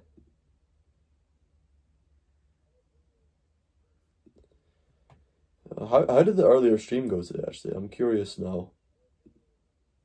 We're nearly on 40,000 views for this video. It's amazing. I'm so glad. I'm just so lucky to have such a wonderful video coming through there. This video is doing not bad, actually. That's 40 hours of watch time. There's a lot of work, though. I'm getting 40 hours of watch time for about 10 hours of work. So, I'm working on the video. Maybe I should have just posted a video of a black screen and just watched it. Watched it for 40 hours.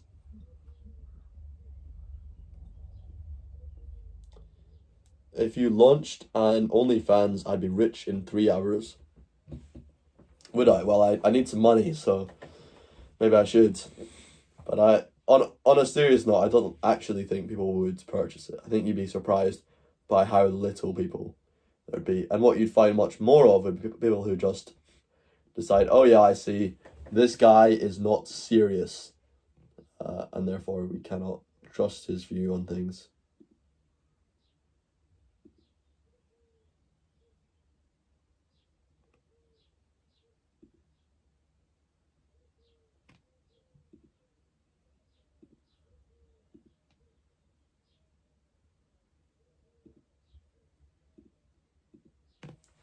Yeah, so I got copyright striked for having Good Morning Britain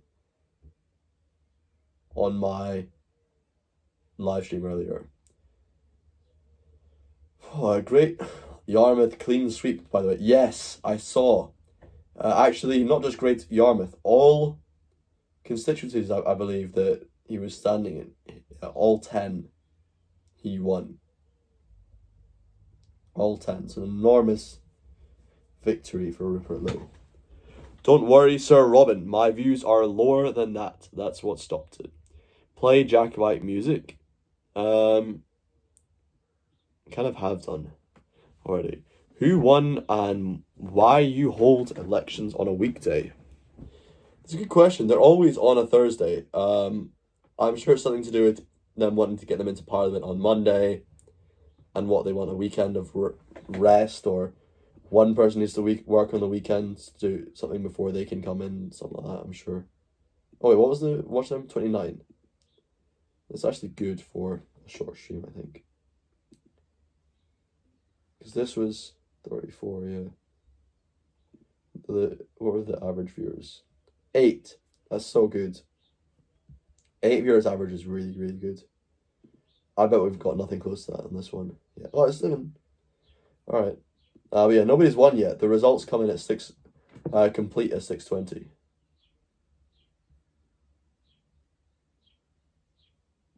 Okay, so Lib Dems and Conservatives are in a tie here.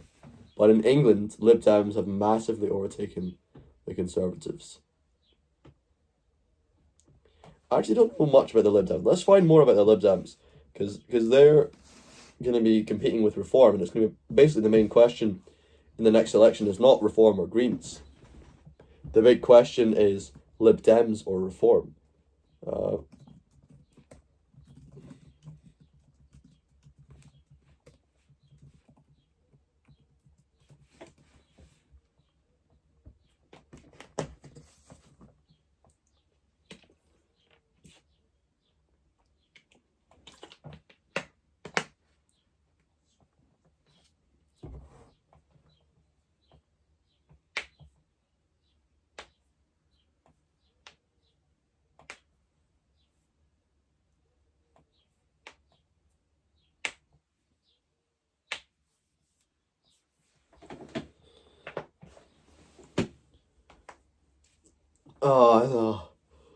I don't support this stuff. I do like things about the Lib Dems over Reform, actually, because I like the fact that they're sort of less populist, but I think they're more spineless, to be honest. I mean, the Lib Dems in recent history have changed up on so many policies. I just think you can't trust them on anything. they felt like the party of appeasement. You know, and that's literally just the exact same thing that Starmer is. Starmer is the party of appeasement.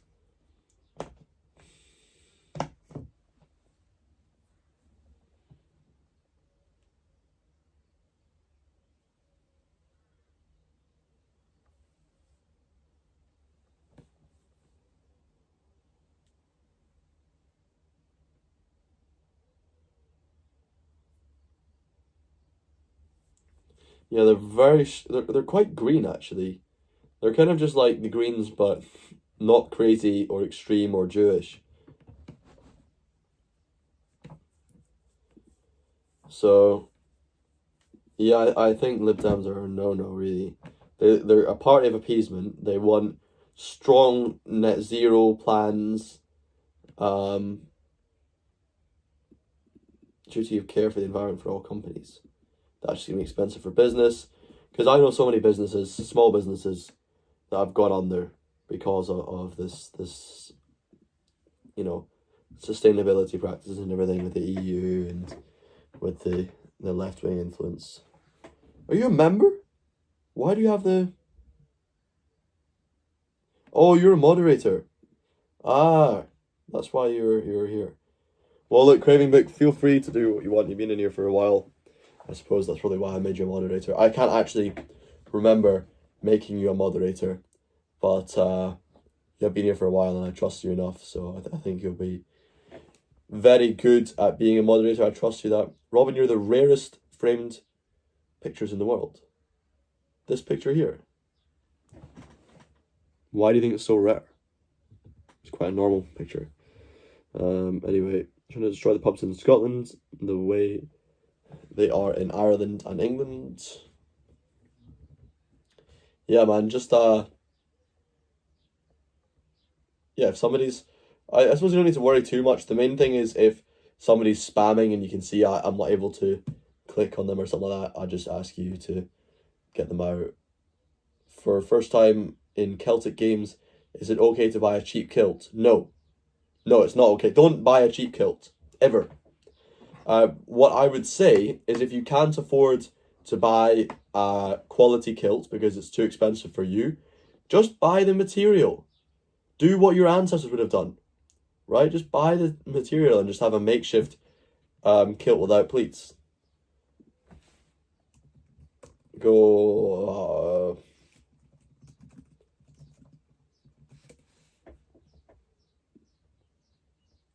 What the fuck is this bullshit, man? Why is all fucking girls in fucking miniskirts, man?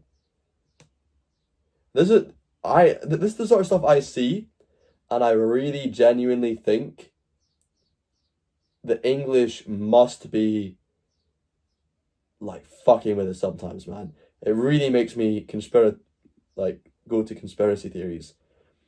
Because it's one of the number one things that... Look, it's a guy wearing a fucking kink kilt. How far do you get in? Hang on. 1, 2, 3...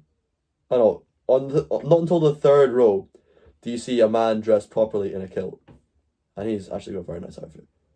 It's a fucking good outfit, man. Great jacket. Ah, look at that. That's a good jacket, eh? What's the sporting? It looks really strange.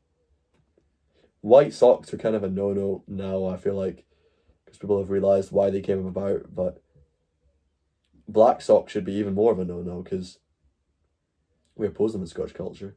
Yeah, that's just nonsense, man. Just nonsense. The only reason they'd show all these pictures of women in kilts is just bullshit propaganda, man. It's fucking bullshit. They want this to be the image in your head. Because it humiliates and makes, feminizes the Scottish people. That's all we're looking at, is a humiliation and feminization.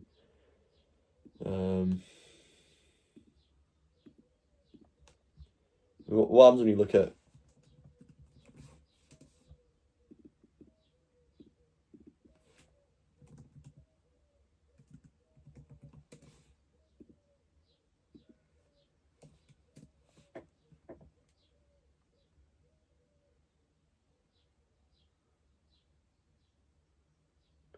Yeah, everybody's searching for kilts now that the World Cup is happening.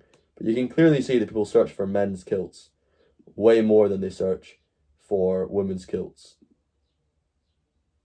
So why would they show women in almost all the pictures? It's propaganda, that's why.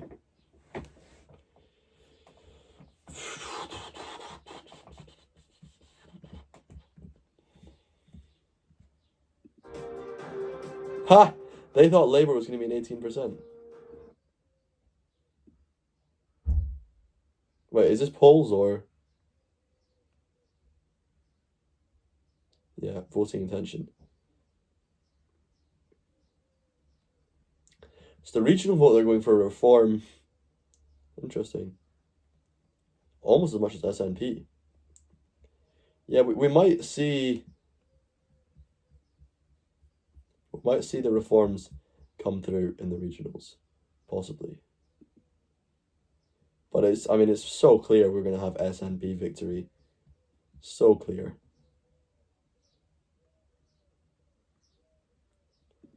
Oh shit. Lib Dems on 5, Tories on 4. The Lib Dems have overtaken the Tories in Scotland as well. Oh yeah, sorry, you were asking about... Yeah, so basically, originally... I don't know if we can get... It's just fucking bullshit. Why is Google full of such fucking bullshit? It's like fat fucking bastards wearing Highlander hats. Nobody ever wore those, mate. It's just nonsense. Shitty nonsense they show in these places. AI images, brown Outlander outfits. Because Outlander in every fucking TV show and film in all history likes to make Scottish kilts brown like this. This is like the playbook of Scottish kilts. The other thing they do is they make them hang down at the back. Like that. There they go, they show it perfectly. At least they show their true colours. They're not hiding how fraudulent they are. I mean, this is brown nonsense. But you can sort of see if it will scroll up. No, it's not going to let me scroll up. They're definitely the English hacking my computer right now. But here is a good example of... Actually, hang on, I'm going to go to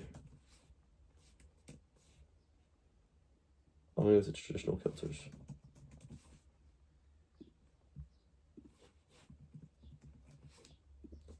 So there's a good example here. It's the Americans cosplaying. Bro, I can't believe it, man. There is a really good one here, but I don't know if I can find it.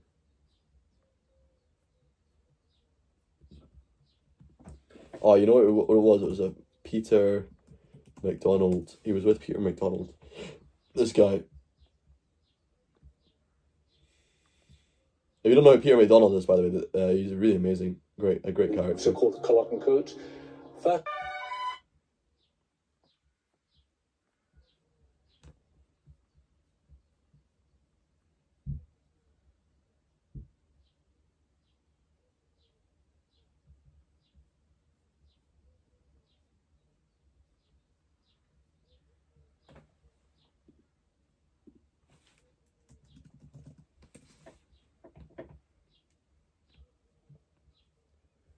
Come on.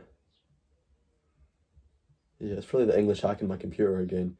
But anyway, what you can do is you can basically just get a piece of fabric and you can pleat it yourself. So the piece of fabric would only cost, for the price of a cheap kilt, you can get just the fabric on its own.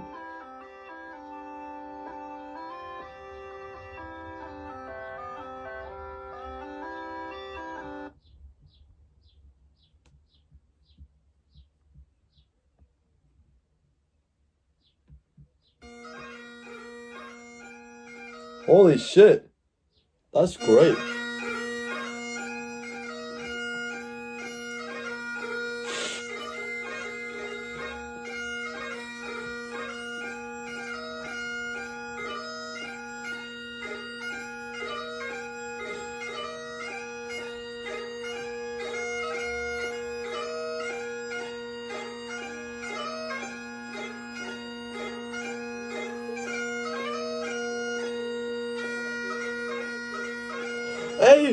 playing John Morrison of Aston's House.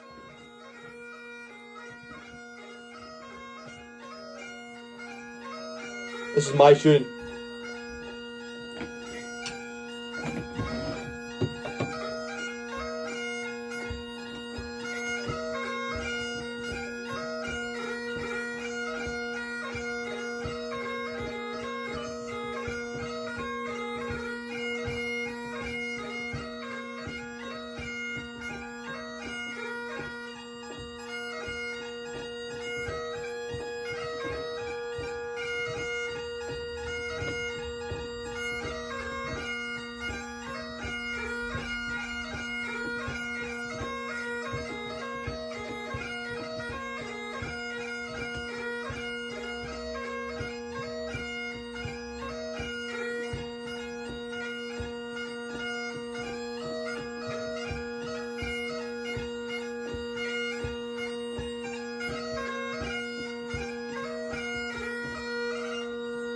Can you pick up tunes just from hearing it?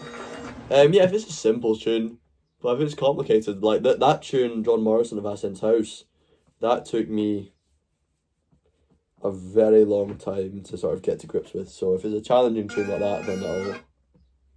The fuck is... I don't know why there's bikini pictures coming up for me with Peter McDonald. What the fuck is this?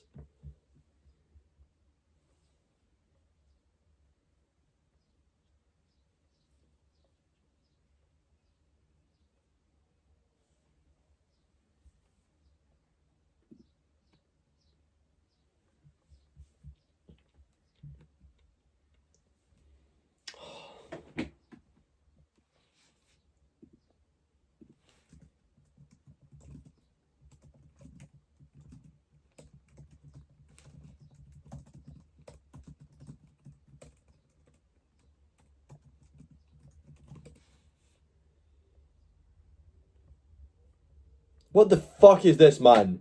I'm writing about kilts and you're showing me some things from Irene Sampson. This is a post that I've seen recently. A post you've seen.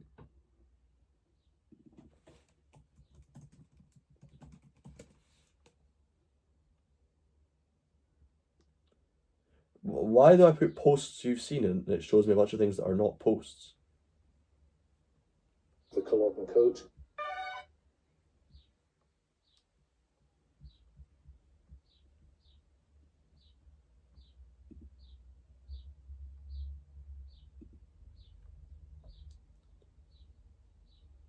There!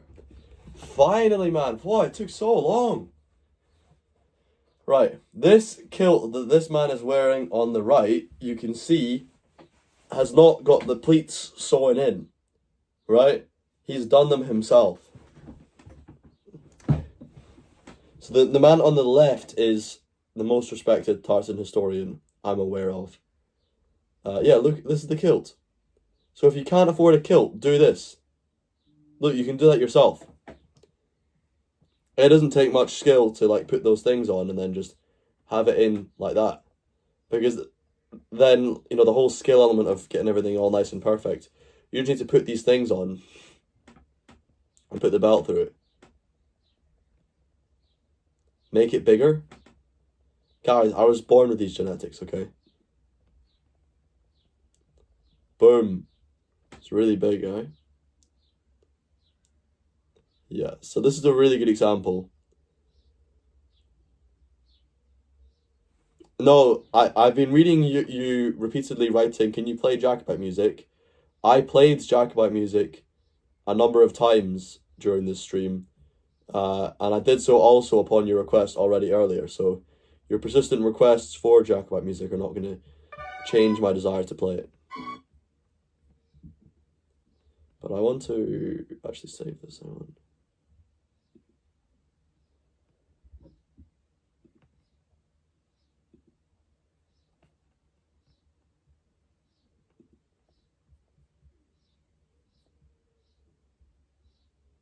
Ah, he has betrayed me. Alas, he has the nonsense played falling down at the back. Farce. That's a shame. Ah. Yeah, maybe we shouldn't look up to this guy too much. Actually, I'm not going to follow this guy.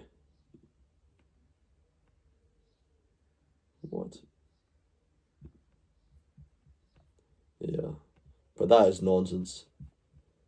Oh well.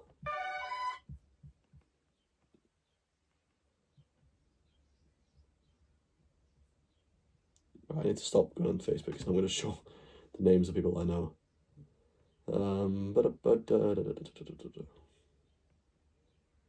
Scottish Labour Party. We argued the case for change, made the argument for change, but ultimately it's an argument we lost. But I want to say thank you to our fantastic candidates, our activists, and all those people right across the country who vote for us and voted for us. Do you blame the Prime Minister? Look, throughout this election campaign, I have tried to make this election about Scotland. I'm not going to change that today. Is there a national wave, though, that we tried to overcome but failed to do so? Yes. My party is hurting. We're disappointed. We advocate for change. We didn't win that argument, but it's my job to hold us together, and that's the job I intend to do, and we will continue to fight for the change we believe Scotland so desperately. I don't believe this election was about independence. I think this election, to be honest, was about a general dissatisfaction with politics. And sadly, there was a national wave in terms of that disappointment, and that's a national wave we failed to overcome. You're an American with great-great-granddad from Scotland and you love the bagpipes, they feel so nostalgic. You know, it's funny, a lot of people who aren't even Scottish with their ancestry, obviously you are, you have it in your blood, but a lot of people who aren't even Scottish tell me a similar thing. But it's a very, very special thing when that comes to you and you're able to experience those frequencies in that way. It's why I've committed my business to serving people who feel that way, because it's something I'd always been enchanted from the bagpipes since a very young age, but I didn't always have the real kind of appreciation for how so many people who did not grow up in Scotland can have the same affliction for a real deep love that they have for Scottish culture. And that's wonderful. That's wonderful. I've experienced that through my social media and realised how many people have that and how valuable it can really be for, well, the people who are in Scotland that care about Scottish culture. It's much more of, oh yeah, we like what we got and, you know, we're us and we stick together. The people who are from other countries, especially from the United States and Canada, that are very, shall we say, active, that have a thing for Scottish culture, they are much more likely to take genuine action. Because I get lots of people who write nice things in the live chat and my comment section. I meet all these Scottish people on the street. I just walked down the street. I get all these Scottish people who give me fist bumps. Like, yeah, great, thank you, man. Like, oh, Robin Bagpipes, you're the guy that played on the train in India. Oh, you really showed them. Oh, you're brilliant, man. Oh, we pure love you. I hear that all the time. And it's wonderful, you know, I appreciate the support. But I know the vast majority of those people are really going to do nothing for the culture. And that's not an insult to them, but that is the reality. Whereas a number of the diaspora have experienced are the most committed people. They're the most likely people to actually reach out to me and try and find out how they can meet real tradition bearers in this country, rather than just assume that, that they have no stake in. And that's not to beat down the Scottish people that I know, but I'm just trying to establish that the relationship between diaspora and their culture is very different to Scottish. For Scottish, I mean, it's like, you know, that's just normal for me, or that's just the way things have been, or there's sort of an embarrassment for a lot of people about being Scottish as well, because we're thought of as being more rough or less well off by the English, and they mock our accents and they mock our history. I should just be a teacher at this point. I'm kind of dressed like a teacher, aren't I, with the sort of polo shirt and things. I don't think I want to be a teacher. I don't want to work with children. I don't enjoy the prospect of working with children or teenagers. And to be honest, I know how much teachers make in this country. They make less money than I make. So, and I'm not even trying to make money right now. Well, I'm trying to making money is a very, very low priority right now compared to trying to build a worthwhile business that's actually keeping tradition alive. Your Scottish Welsh ancestors were sent here to Australia as convicts by the English. You're 97% Celt DNA and 52% Scottish. You're probably more Celtic than I am. Which clan are you from? I'm curious because yeah, I've been doing a sort of focus on the McDonald's of Clan Ranald recently, but I want to expand more into working with different clans. Not sure many English people feel that negatively as you think, especially now as both of our cultures are being erased. I don't think people feel negatively in England as a whole about Scottish culture. Most of my supporters are from England, and I've repeatedly spoken very admirably about England throughout the entirety of the live streams in the past few days. I've said they're an admirable adversary. I've been very clear about that. There's a lot of issues, though, with the way that Scotland and Scottish culture is perceived, which relate directly to the English. There's a lot of things that the English have historically done to Scotland, which have resulted in our situation. And whilst that might not be you, it might not be a majority of English people, it does represent a number of things which come from that country. And me, I'm not somebody who looks for the exceptions to the rule. I think that's a really low priority for me. What I'm looking for is what are the broad demographic patterns that we need to acknowledge.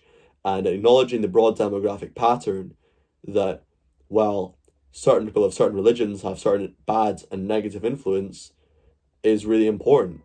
And the same thing goes for acknowledging cultures and countries, right? Why is it that almost all my support online comes from England? And yet, most of the harassment that I've experienced in Scotland for playing the bagpipes has been from English people. And why is it that I have faced no issues in countries around the world which are supposedly victims of the British Empire? What are you saying there? Sorry, man. You've also got that Irish and Welsh mix, McMurphy, and some French and Native American. Wow, very interesting. Oh shit, sorry. Your Scottish family were Reeds. Nice. I know a great number of Reeds, actually.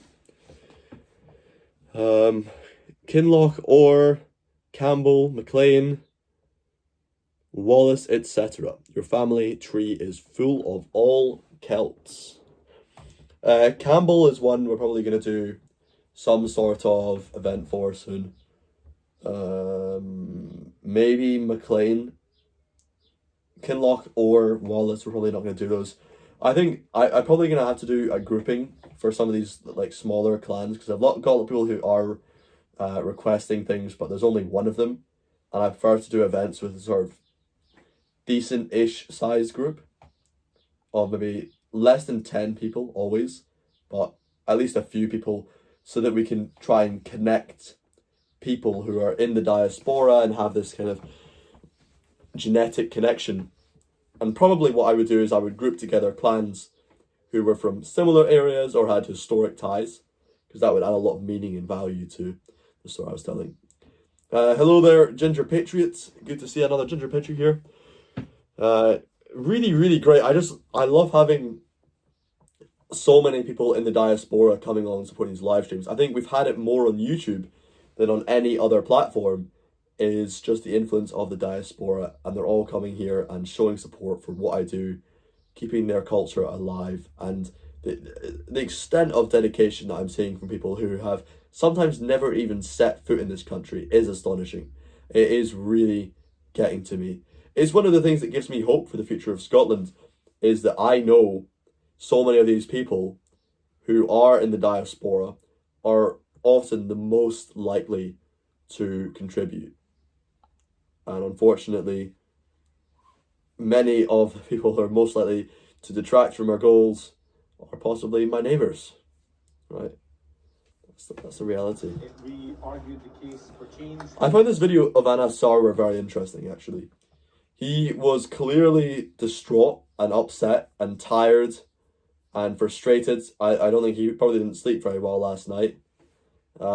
And seeing these reporters interject and challenge him and make it intentionally hard. Listen to the tone the reporter uses when he interrupts Sarwar. And I don't like Sarwar, by the way. He's probably my least favourite candidate. Listen to this. Do you blame the Prime Minister? Look, throughout this election...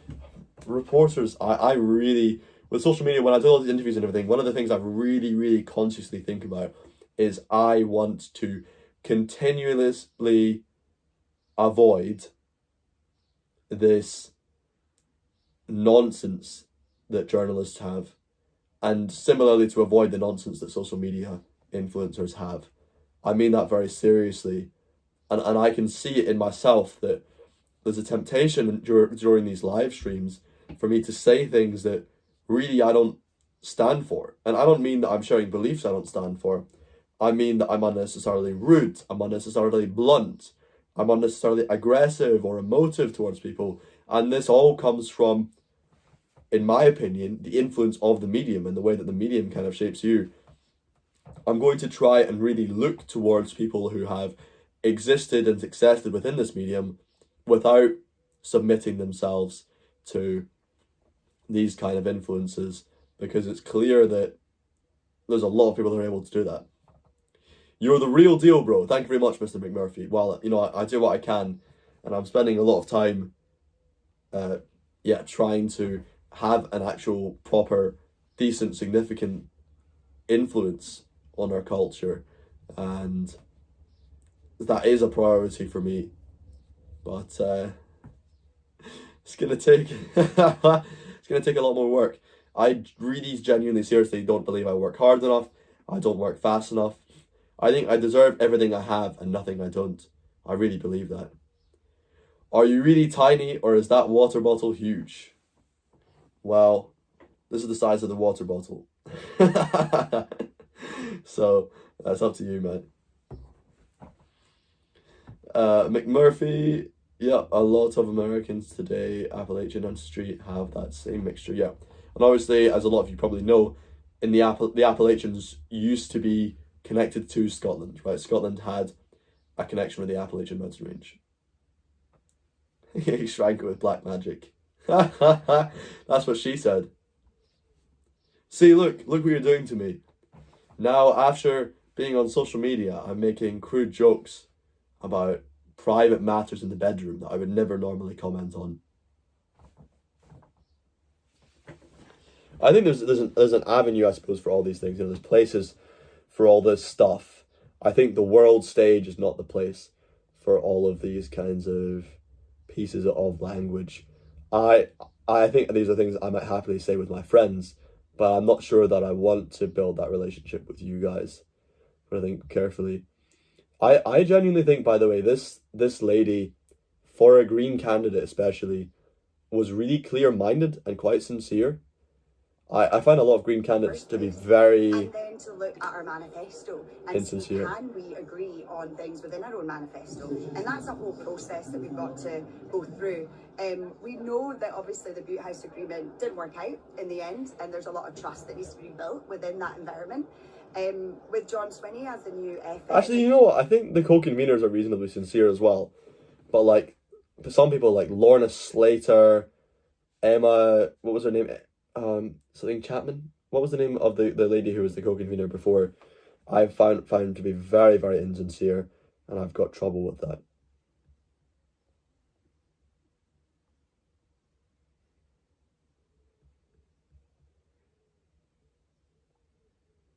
What messages are coming back from members of the UK Parliament, the Scottish Parliament, members of the party about the lack of popularity, and clearly how decisions that have been made have been deeply, deeply disappointing for our core voters who wouldn't come out and support us. Do your MP colleagues, Scottish Labour MP colleagues, need Which to right there, take action now? Giggy. I watched the documentary on it. It was fascinating. Awesome history of that area. Parliament right now. What are you talking about? Later on, but we'll see. I think we need to take some time to consider what we do next. Oh, the Appalachians. I think it needs to look very carefully what's happening. Yeah, everyone on Twitter is going to vote for it.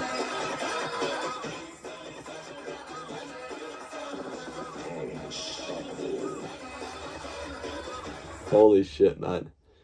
The memes are behind Rupert Lowe. The contrarian right. I coined that term, by the way.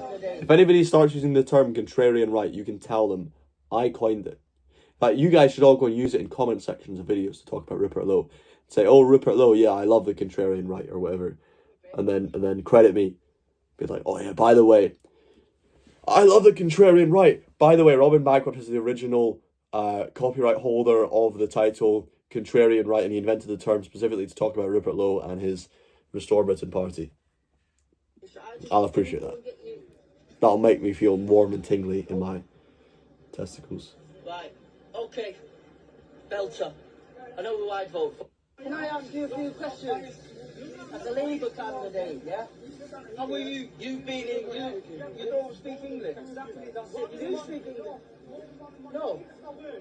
So as a Labour candidate, how are you? You've been in Oldham for a bit. How are you going to change nothing? Because nothing seems to be changing. You're a fault. I'm a fault. Pardon? That party's been dead friendly with me, yeah? The Artisans parties. Great, well, nice.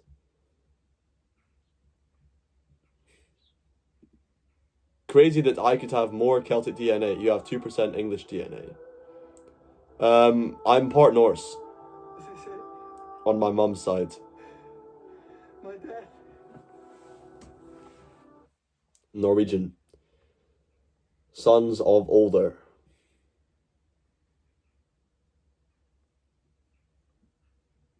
There's too much water in that kettle. And now the lid's on crooked. And that means disaster for this lady. Because she is on a boat. What? Don't boil a kettle on a boat. What?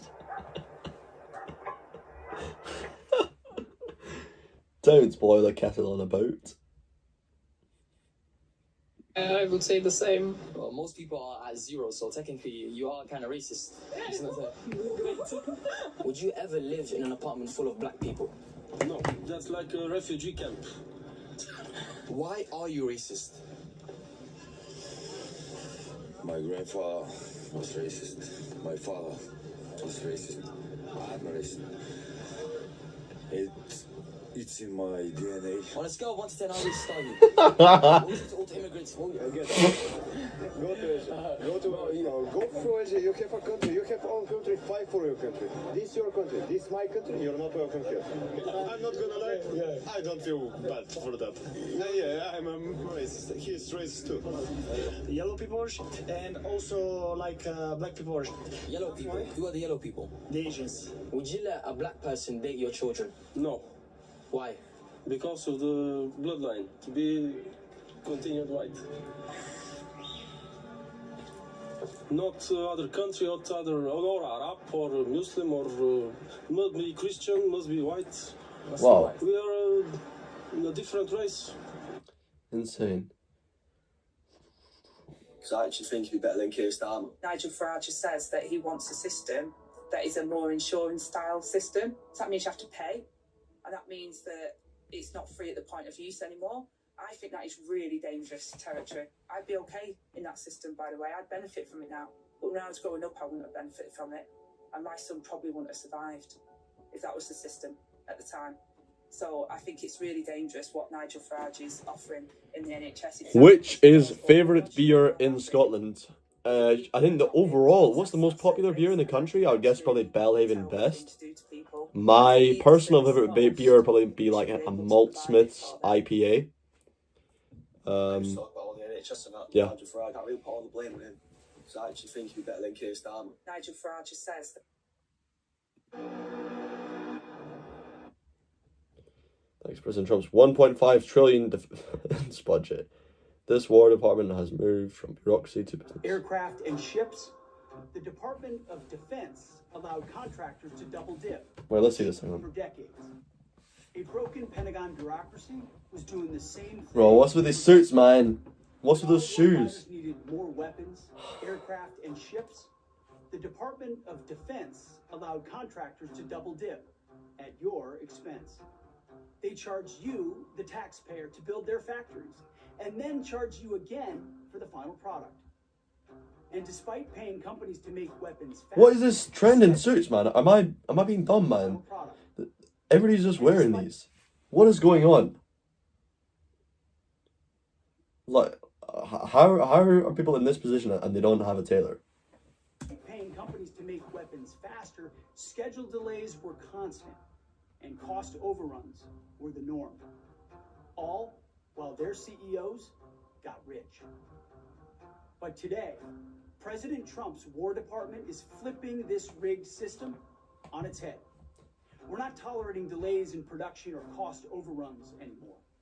We've pushed out the bureaucrats who have made these deals in the past and replaced them with the most talented negotiators in the private sector. A group of businessmen so elite, they've been rightly dubbed Deal Team 6. It's simple. We're putting the American deal DepSec War Feinberg. 6. Who's Feinberg? It's simple. We're putting the American taxpayer first by offering you a better deal. We now move at the speed of business, not bureaucracy. Now, when a defense company You're so expands its Feinberg. production to sell more equipment to the U.S. military, What a Feinberg you would be. they pay My for life, my assembly love, lines, and my manufacturing lady plants, is not the the sea. taxpayer. In exchange, we're giving these companies steady, long-term orders for exactly new fact equipment to the off. It's simple. We're putting the American taxpayer first by offering you a better deal. We now move at the speed of business, not bureaucracy. Now, when a defense company expands its production to sell more equipment to the U.S. military, they pay the bill. They pay for new factories, assembly lines, manufacturing plants, not the taxpayer. In exchange, we're giving these companies steady, long-term orders for exactly what our warriors need. And defense companies are making things in higher volumes. That's a really interesting concept. So they're making defense companies spend money on things that the government would previously spend money on in exchange for a guarantee of long-term buying from those places. Basically guaranteeing, yes, the United States is going to be at war continually. Now, the only way that this promise could mean anything beyond just the next 2 years, because that promise is not saying 2 years. That's really, really important. And obviously this leans into the kind of the Democrat argument. The Democrats are saying, oh, well, Trump's a dictator, he's going to try and stay beyond his years. You can talk about that as a separate sort of thing, but it's true that they're trying to have a lasting impact on America, obviously, right? Everybody wants to have a lasting legacy. What's interesting here is this particular aspect of a lasting legacy. He's saying we're doing this on the basis of guaranteeing a continuation of expenditure on arms in these companies. So what does that mean? That means that you're going to guarantee expenditure for the military for an extended period. Would that be worthwhile still during times of peace? And my concern there is, I don't know if I'm being silly or if I'm missing something, and please, anybody correct me if there's a significant issue with that. But does this not mean then that those people are the president, senators, Congress of the future are then in a position where they're almost obligated to go to war? keeping their prices flat. Should these companies fail to deliver? It's a smart move though, in terms of if your goal is to further yourself without hurting yourself, is put the responsibility on future presidents, essentially, and guarantee certain things from future presidents who don't like you and don't think much of you as a president. That is a very sort of smart but also selfish, I suppose, way to respond to this issue. Accountable and bring in new companies who will. Speed, volume, and fiscal responsibility. It's common sense, and it's what the American taxpayer demands. This War Department has made the move from bureaucracy to business. Over the next month, we will release from bureaucracy to business. Over the next month, we will release a series of videos that highlight how President Trump's historic $1.5 trillion defense budget will make a generational investment in our arsenal of freedom. This investment will secure and protect the homeland and ensure America's military remains the most lethal fighting force on earth for generations to come. We're going to spend every dollar of that money responsibly because that's what you deserve, that's what America needs, and that's what this president demands.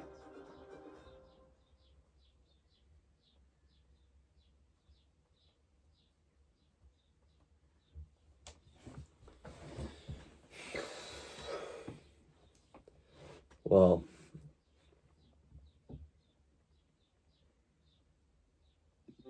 Tuesday, the 8th of May. It was a victory that was hard fought and hard won. A victory that involved every part of society. Yeah, I mean, once upon a time. And as Churchill himself remarked, this was not a victory of any one party or any one class. It was ordinary people doing extraordinary things, especially in our armed forces. Thank you to that extraordinary generation. SNP are going so far much in that conflict throughout the war that we, the generations that followed, hang on, this is supposed to be finished in half an hour, and they're only just past halfway. The very special service of that great generation. We commit ourselves now to renewing the contract that this nation has with those who serve and those who have served, ensuring that the spirit of VE Day lives on. Let's see what's coming in here. Labour holding Barton. So what are the areas that are yet to go? Oh shit, did she win? Holly Bruce is in. There's Patrick Harvey. What's he got a stick? You know, of the Greens, I always liked Patrick Harvey a lot, actually. I always admired him when I was young. I thought, yeah, I suppose he's my favourite candidate for leadership for the Green Party. But I mean, come on, they're really making a small difference. Alison Thule celebrates after winning Glasgow Central. Wow, she looks so genuinely happy. Look how genuine the happiness is on her face. She's delighted, man. Look at that. Look. Have you seen a happier politician in your life, man? Who's this lady? Alison Thulis. She lost her seat as an MP in the 2024 general election, has been pictured celebrating. She looks so happy. So wholesome, man. I don't know who this guy is, man, but I think it's just brilliant. Look how happy everybody is, man. Yo, look at this guy here. Look at these reactions, are brilliant. Who would have thought politics is so much fun, eh? Look at this dude on the right. Oh man. Let's see. Alex Cole Hamilton. You know what? He is happy, man. He's happy. He's holding it back. He's holding it back. Look how happy he is. Man, it's crazy, like, looking at the winners and losers of this, because seeing Anna Sarwar... There we go, there's a map. Finally, how long have I been asking for a map for? Although, to be fair, he shouldn't be that happy, Alex Cole Hamilton, because he did lose one of their key strongholds. It's been a stronghold since 1999, Shetlands. That's a pretty big deal. They've still got Edinburgh Northwest, I think, which is his constituency, I believe. Wow, the Tory seats are all big farming areas, eh? So that's Galloway, that's Dumfriesshire, that is the Borders, and then that's Aberdeenshire. So is that Aberdeen? Well, this is more Aberdeenshire here. Hang on. Let me get a map. I think that's Aberdeenshire, but I think it might be called something different in the area right next to it. the real artisans of Scotland. Kilt and bagpipe makers. Yeah, I mean, I work with kilt makers a lot. I don't really work with bagpipe makers because I don't have clients or customers that are bagpipe makers. But it's something I'd like to do more of, is do videos with the artisans I work with. One thing that's really important, though, to consider is that these people who I work with, the reason I'm working with them and they're not working with most random people is because most official people who have the power to keep Scottish tradition alive do so very, very poorly by promoting things that have been established by negative authorities' influence in this country. So that's a big issue, and a lot of the time they do want to keep very private. So it's important that we respect that. And yeah, is that not more Speyside now? I'm thinking. No, that's Speyside there. So what's this area? This is Aberdeenshire. This is Speyside. What area is this? Next to Cairngorms, to the right. That they voted Tories. How can you see it here?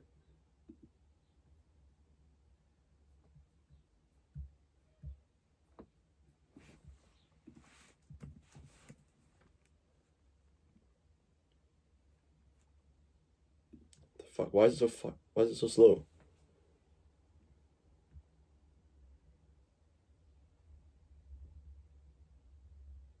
Okay, I'm fairly sure that's Speyside.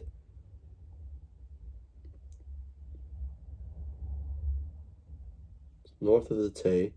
I don't know who it is.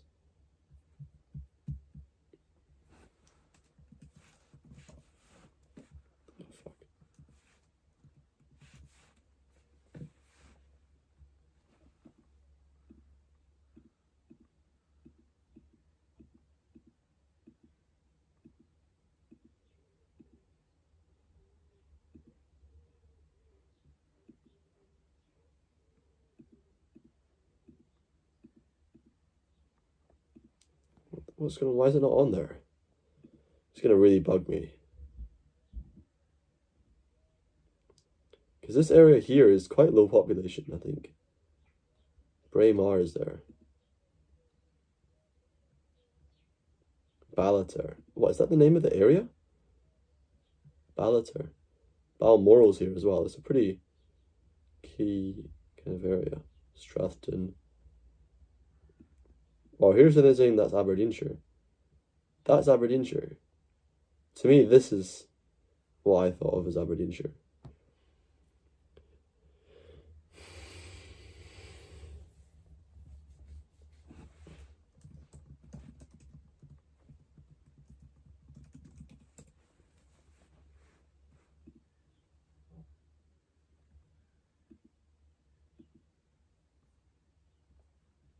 No, I don't want to fucking answer. Can we not just see a map of the constituencies? You don't have a... What is going on here? What am I experiencing today on this internet?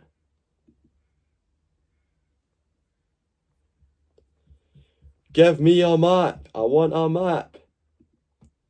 I want a map. I want a map. Give me a map. You know what might help is if I search... Oh, I did search for map.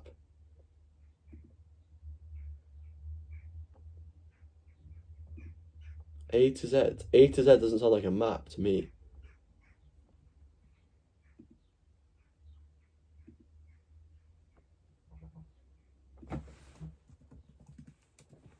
I just want to know the names, man.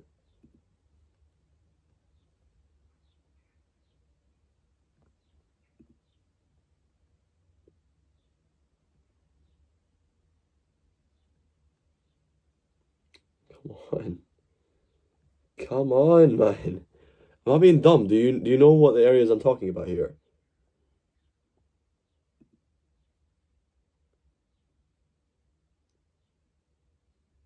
Oh, I think it's Kincardine. Hang on.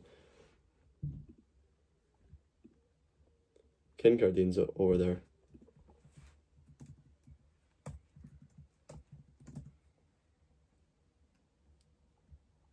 Aberdeenshire and North Kingarteen.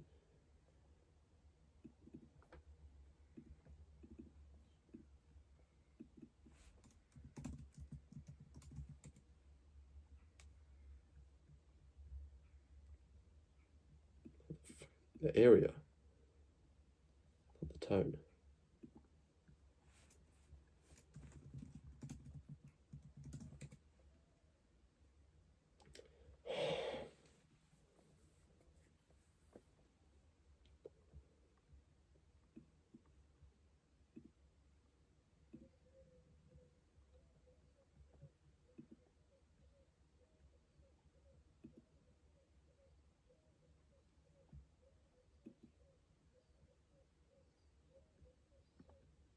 Right, it's just called West Aberdeenshire. I can't zoom in because the computer's been an idiot.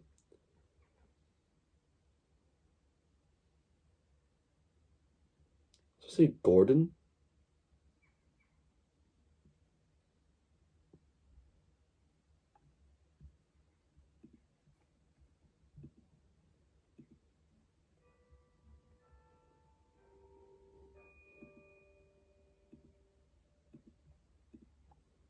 It's gonna annoy me because I should really know names of these, but yeah, West Aberdeenshire is what they're calling it.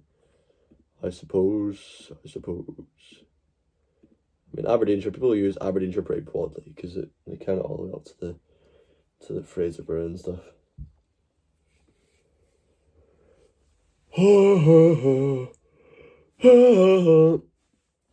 What are you guys thinking of this election? Did you expect anybody else expect that Lib Dem success?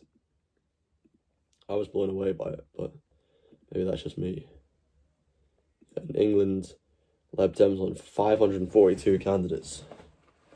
So they're not that far ahead of Labour and Conservative, but they are really in the lead. And I think this alone is enough to flip voters' minds. Voters who just want to oppose reform and nothing else, they're the most likely to follow the herd. And now you've got a potential herd that's going to follow this standard, which has been established in this election, which is people are going to go for the Liberal Democrats instead. They're going to go for the Liberal Democrats in England. In Scotland, they're not still, but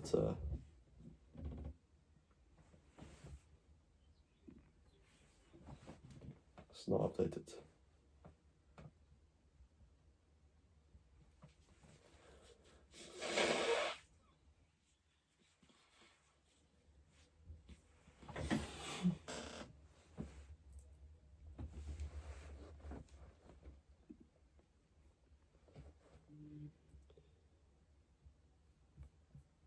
What do you mean he loves how poor Appalachia is?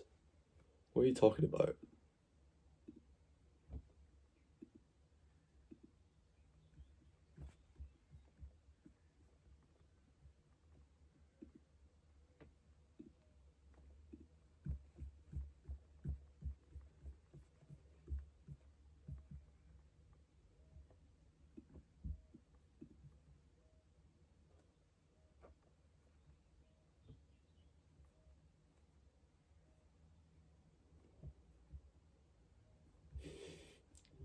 I'm not going to get over how happy this woman is, Alison Thulis. She is so delighted, eh?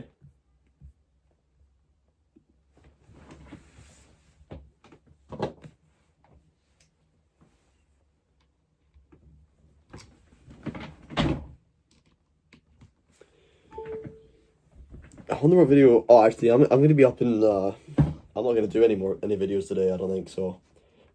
Tomorrow I'm going to be up in the Central Belt. Hopefully I can do a video up there. Maybe with Jamie or somebody like that. Be good. One that coincides with British National Party activity in the East End.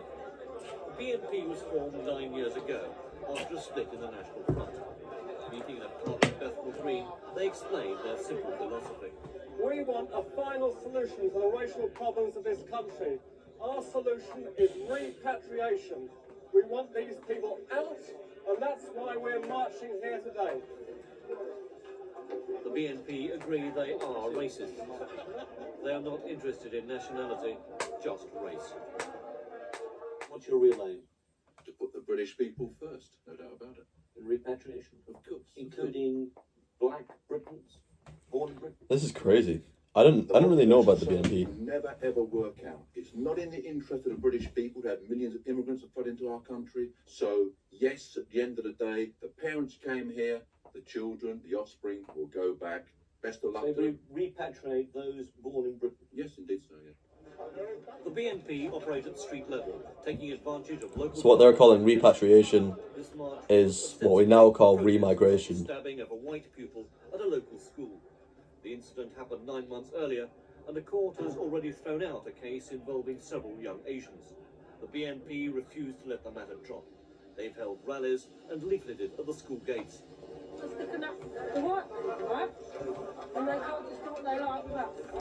Isn't it true though that most of the attacks have been against Asians? Why are you here? Huh? Why are you here? For justice. The BNP is not noted for its suffering, but its tactics are having some effect. In last year's local elections in Tower Hamlets, they polled over 12% in one ward, over 9% in another. That's showing for a racist party since the National Front results here in 1977. Traitors who are trying to destroy this country! They are the enemy! They've won votes despite the activities of some of their members. The British National Party stands for law and order. Crimes like mugging, we will stamp out. Let no one be any doubt in that. But BNP leaders have a whole string of convictions. How can you claim to be the party of law and order? Very easy. I am very proud of my record. I have a record. For smashing up a bust of Nelson Mandela. Indeed, of Nelson Mandela, this communist terrorist who was imprisoned and rightly imprisoned for many years for putting bombs in railway stations. The leader of our party, Mr. John Tyndall, he was jailed under the Race Act. For what? But in his magazine Spearhead, in this magazine... Is this true? Hang on.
You're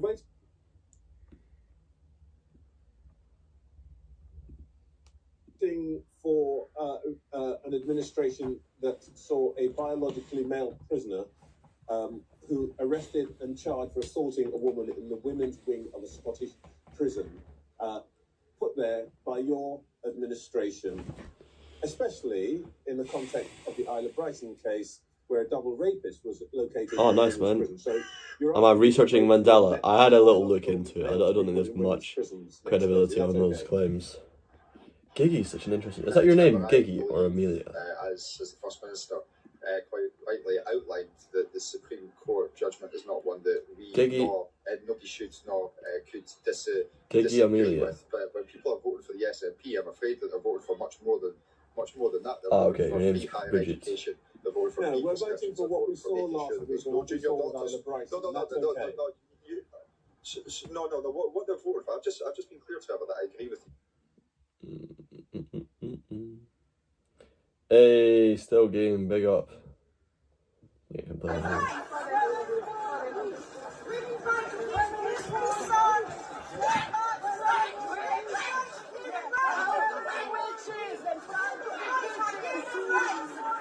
And you're not one of us.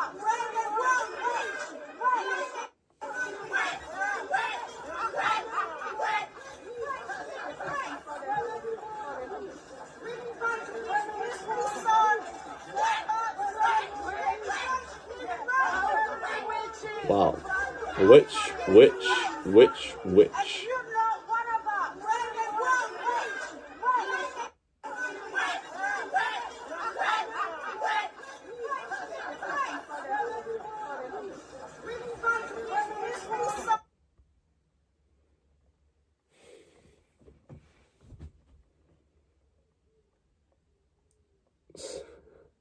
Scotland is convincingly rejecting Reform UK. Yes. Scotland is doing a good job, I suppose, of rejecting them. Hello, GOS85. How are you doing? How's it going, wee yin? It's going well, big yin. I've just been enjoying my my freedom of speech a lot today and doing this live stream. What is that in Scotland? I've seen this before. I didn't realise it was in Scotland though. Looks Greek enough to be Scotland, I suppose.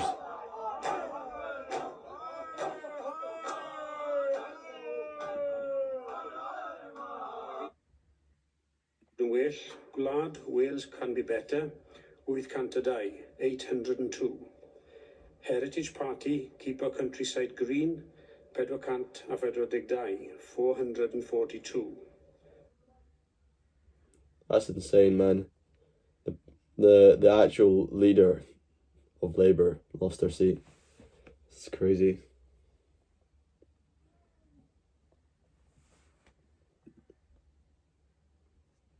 Yeah, wow, this is a massive L for reform.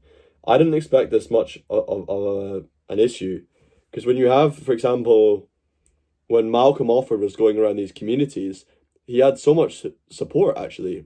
There was a lot of people saying, yeah, we believe in you. Compared to Russell Finlay, who didn't have much support in most of these places. But I suppose people who are just in the habit of voting Tory, or people who are very pro-unionist maybe, are going to support that. Yeah, that's the reality. Clear that a vote for the SNP is a vote for another independence referendum. But people have to be really clear that a vote for the SNP is a vote for another independence referendum. But people have... Douglas Ross, man. Had an Anunnaki on the campaign trail. Yes, it was an Anunnaki. 149.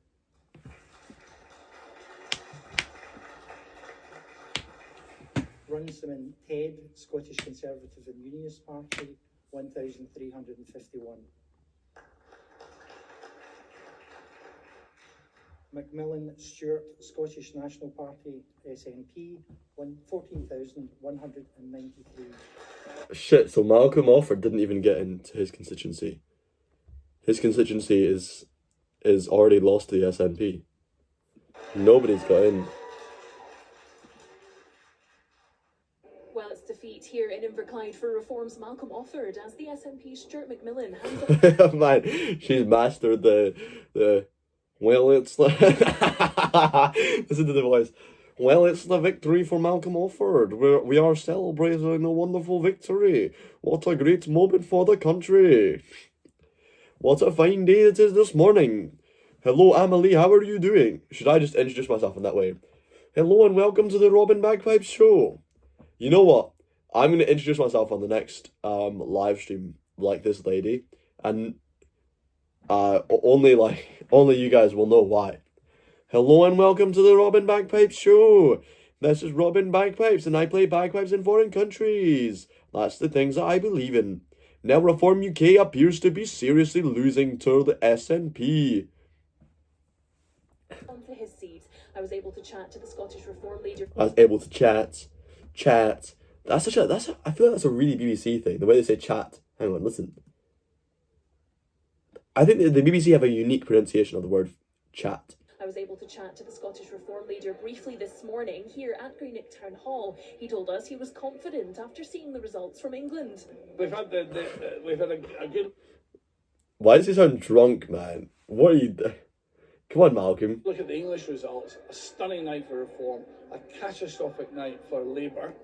and Tories have gone backwards as well. So what that's saying is the established parties have done badly. The question is, will the established party here, that's the SNP, will that also apply to them?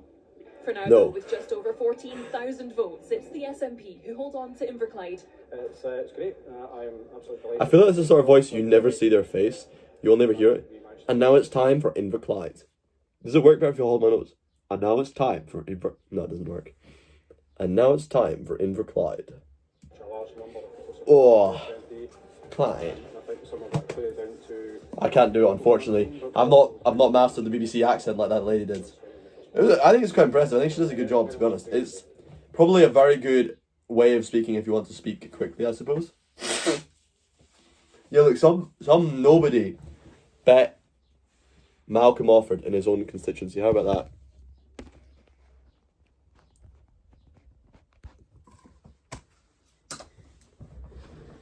Oh, sorry, you can see a bit of the chaos of my room. I think to say my room is messy is inaccurate. I would say it's very compact. It's got lots of things that I use a lot, all in close vicinity. Offord Malcolm, Reformed UK, 5,649.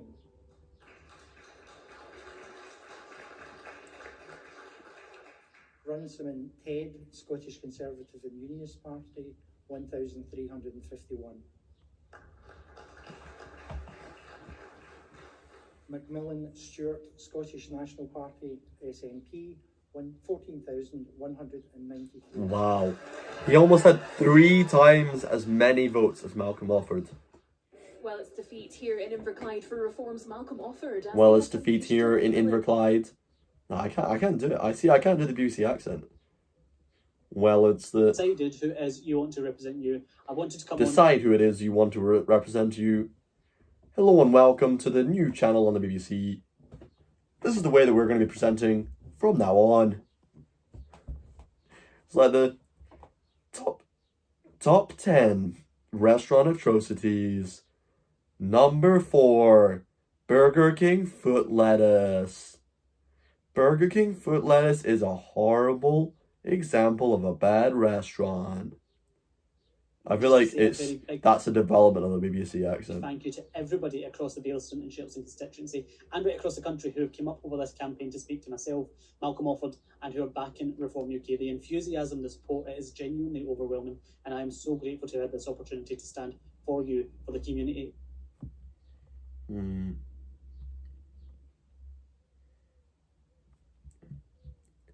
Yeah, Reform UK is taking a massive L.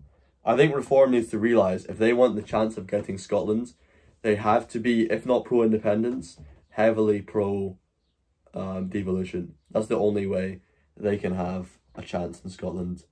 And them being the Unionist party is not working for them. Thomas, there's a suggestion from sources that the Labour votes collapsed in Glasgow and Reform have overtaken them. Would you be surprised with that? I'm not surprised at all with that. The Labour Party has demolished the Sector Party along. I'm not surprised about it at all. Sorry. Absolutely no surprise at all. You're confident that Reform will make good gains in Glasgow? I am very, very upbeat about this, everybody. I think we're going to surprise a lot of people, not just here in Glasgow, right across the entire country.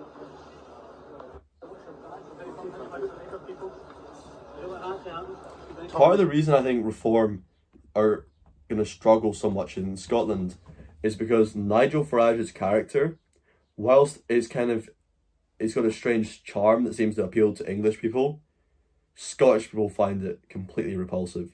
And this is something I find time and time again when I speak to people about Nigel Farage. English people, left and right, often admit that they can see an element of charm from Nigel Farage, and Scottish people just don't see it. You need Rupert Lowe up here. Well, I think he's probably going to do better up here, than Farage. But is that guy got a chainsaw?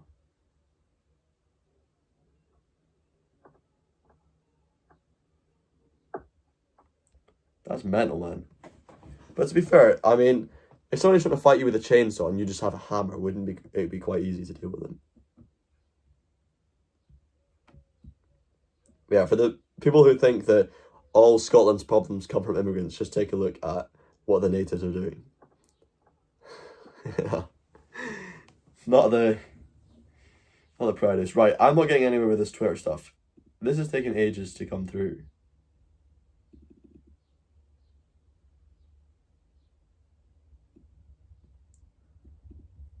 10 p.m. to midnight. Yeah, I don't want to drag this any longer than we need to. Obviously, I want to be here with you guys while we're announcing this election, but I have got quite a lot to do when it comes to editing work and admin stuff, and I'm trying to prepare as much as possible for meeting with some important people tomorrow. And I'm, I suppose, really not prepared for meeting them. And I'm underslept. You went to the store 6 months ago. Well, it's been really wonderful getting to speak to you today. This stream, for some reason, had a lot more people that were just like, I don't know, in a different world, in an unhealthy world. But I really appreciate all of you coming on. It's been really good getting to see all the stuff with you and speak about the election and see it coming in live.